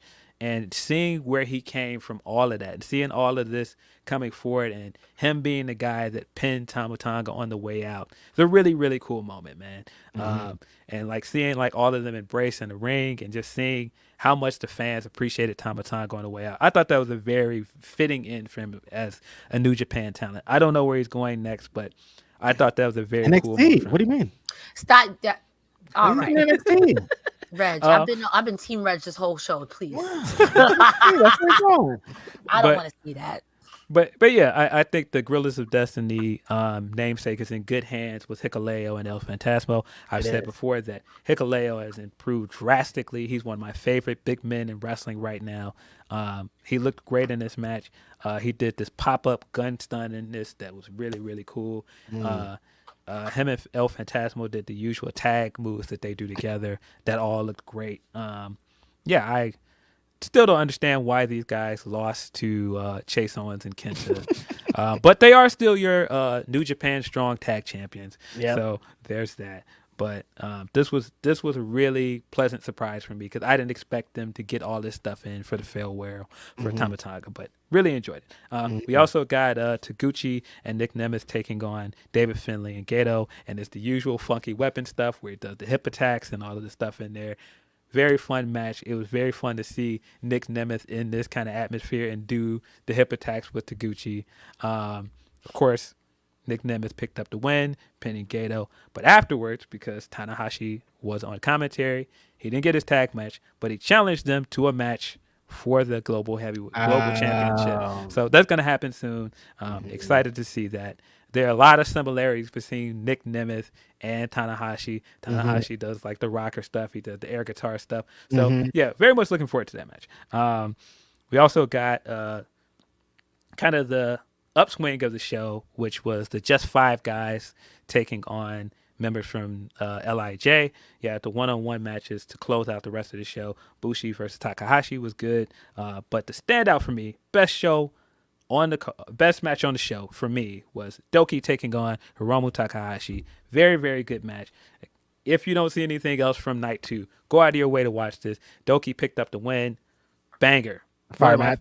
Banger of a match. I think if you look at this, you can feel like the junior heavyweight division is in good hands going forward. There's cool stuff you can look forward to. Forget all of that show and Despy stuff we saw in night 1, because I'm sure that depresses us all. But this match was a banger. Taichi versus Shingo Takagi was also great. As a guy at one point that was just like, what is the appeal of Taichi? This guy has just grown on me more and more over the years. Had a great match with Shingo. Shingo's one of them guys that guy don't have bad matches, in my opinion. Never. That guy is great. I really feel like he's one of those guys. Now that Okada's gone, they've got to push this guy to the moon. He's the future of that company to me. Definitely. But they had a banger of a match. Then we got hair versus hair match. Yota Tsuji taking on Yuya Uemura. And I feel like this was one of those matches where we were looking at it to see where the future of this company is going, because both of these guys are in a good spot. I think Tsuji's one of those guys that you can put the belt on eventually. And Yuya is also one of those guys coming back from Impact, where it's like, all right, you got two guys that have a hell of a lot of charisma, long manes of hair, very good looking guys. You can push these guys. This match wasn't exactly what I wanted it to be. I think the closing stretch of it was great. Didn't really hit the way I wanted it. But I still am a big Tsuji guy. I think Tsuji will be champion in some way by the end of the year. Very bright future for that guy. Yuya's bald? Tsuji ended up picking the win here. Yuya lost, and so Yuya did have to cut his hair. Yeah, like right back like a young lion again immediately. So of course, that's the story of this match, that both of these guys kind of came up around the same era as young lions, and they had, you know, when you're a young lion, you have to have the uniform look, you have the uniform hair, and so this is kind of like going back to square one for Yuya. And so I'm curious to see what Yuya does out of this. Like, we saw what shaving Julia's hair did for Julia, and like how she went on this big run after that match with Tam Nakano. And so I'm curious to see what this does for Yuya. Very excited for the future of the company. To close the show, we got Tetsuya Naito taking on Sanada for the IWGP World Heavyweight Championship. This match was okay. Not the ugh. Well, here's the thing. The match started really well. It was going well, and then like the ending stretch of it was rough, man. There was like some miscues. There were some messy finishers. Tough one. The story they were telling of the match is good, because coming out of the match from Wrestle Kingdom, the story is that Naito challenged Sanada to change yourself. Like, you're not going to move forward with still trying to be the same guy that tries to please the crowd. You can't care too much about what the audience thinks of you. You have to move forward, because that was Naito's story. He had to ditch he had to ditch who he was to become the Naito he is today. And so he's trying to give that advice to Sanada, and he's not quite getting it. I think there's the makings of a good trilogy and a rivalry with these guys moving forward, but this match didn't hit in some ways. The Wrestle Kingdom match was much better than this one. But Naito's Naito, still super duper over. Got the biggest pop of the night. Ended with the roll call and everything. But I thought one of the coolest things of the night was him calling out Okada, who was on commentary. Before I get into it, I forgot this part. Shingo was on Okada was on commentary when Shingo was finishing up his match. And wait, am I mixing this up? Sorry. You haven't slept. It's okay. Haven't We're had not sleep. judging. Yeah, he hasn't had sleep. I haven't had a lot of sleep, and I've been talking wrestling for a large amount of hours. So I'm trying to make sure I'm not mixing this up, so I don't get this shot correct because it's important. Because it was a very pointed shot at him after Okada because work brain. Okay, Tsuji, that's right. Yeah. Tsuji won his match.